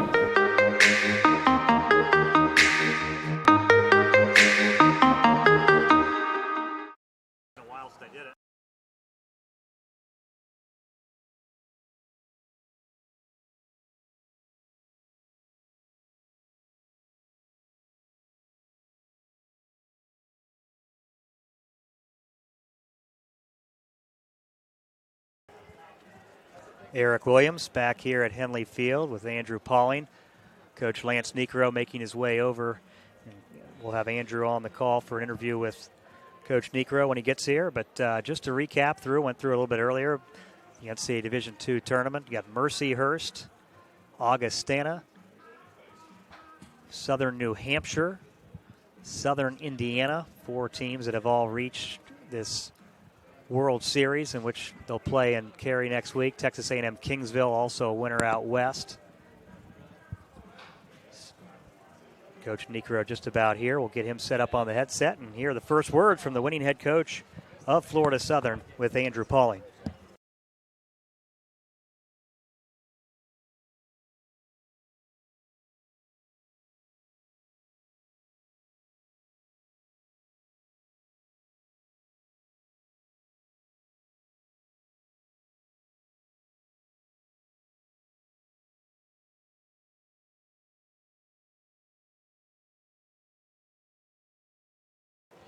And we are back here at historic Henley Field. Andrew Pauling with you guys, joined by head coach Lance Necro. Coach, congratulations on an epic win, 4-2 over the rivals Tampa. Thank you. Game well played. Going into this game, J.J. Necro was supposed to start, and then scratched last minute. You put J.T. Hinson on the mound. What were your expectations for J.T. going into this ball game? I know JT's going to give us everything he's got. He's been doing it for 2 years, and he earned that start. And coupled with JJ's arm being a little sore last night and this morning, it was an easy decision for us to give him that start, but definitely didn't expect 9 innings. I think that's the first start that he's had in college. So to go out there and do what he did it's unbelievable. I mean, we were probably looking at 5 or 6 innings maybe, but to go out and go 9, definitely didn't expect that. And actually, our pitching coach asked me in the 6th or the 7th. He said, "Who do you want me to start warming up for the 9th?" And I said, "No, I want JT out there." Exactly. He's been lights out for you guys in a bullpen role all year long, like the spot reliever for you guys. And then this game starting and obviously, as you just said, exceeding expectations, going 9 innings of only 3 hits, 2 runs. The defense for your team in this ballgame. Infield looked great. Cabrera and Villman both with a couple of nice stops. But the play of the game, obviously, Christian Maglich's home run robbery. Have you ever seen a catch like that in your time here at Florida Southern? And how did that impact your decision to keep Hinson in to finish this thing out? I've never seen a catch like that in real life in my entire time. I've maybe seen it on TV, but in person, I've never seen a catch like that. And that was an unbelievable play. But like you said, it goes back to throughout the whole game with the plays that Pablo and Omar made. you throw one of those away or you kick one around, and base runner gets on, and you never know what can happen. So great job by everyone out there, making all the plays, taking away a couple hits and a home run, and JT continuing to battle the whole game. From the offensive side of things, you had the 2 RBI single by Mars, putting you guys up in the bottom of the first. Scoring first, what did that do for your mindset throughout the rest of the game? Yeah, I mean, it's big. You always, that's a goal. You want to score first. You know when you play a team like Tampa with the pitching staff they have, it's going to be tough, and you got to take advantage if they walk guys or hit guys or we scrape together a couple hits. You got to take advantage of situations against a team like that, and luckily for us today, we were able to do that. And Coach, last couple questions for you. What are your expectations for this group as far as riding the momentum into the championship game, whenever that may be played? Schedule has not yet been announced. We've obviously been dealing with the weather all week long. But what do you want to see them continue, and what are your expectations going forward? I want to see them continue to compete and have fun. We can't control if we're going to win or not. We can't control what the scoreboard is going to say, but all we can control is go out there and play our game and have fun and compete. All right, thank you for your time, Coach. Again, congratulations on the great victory. Thank you. That's about all from us for this ball game.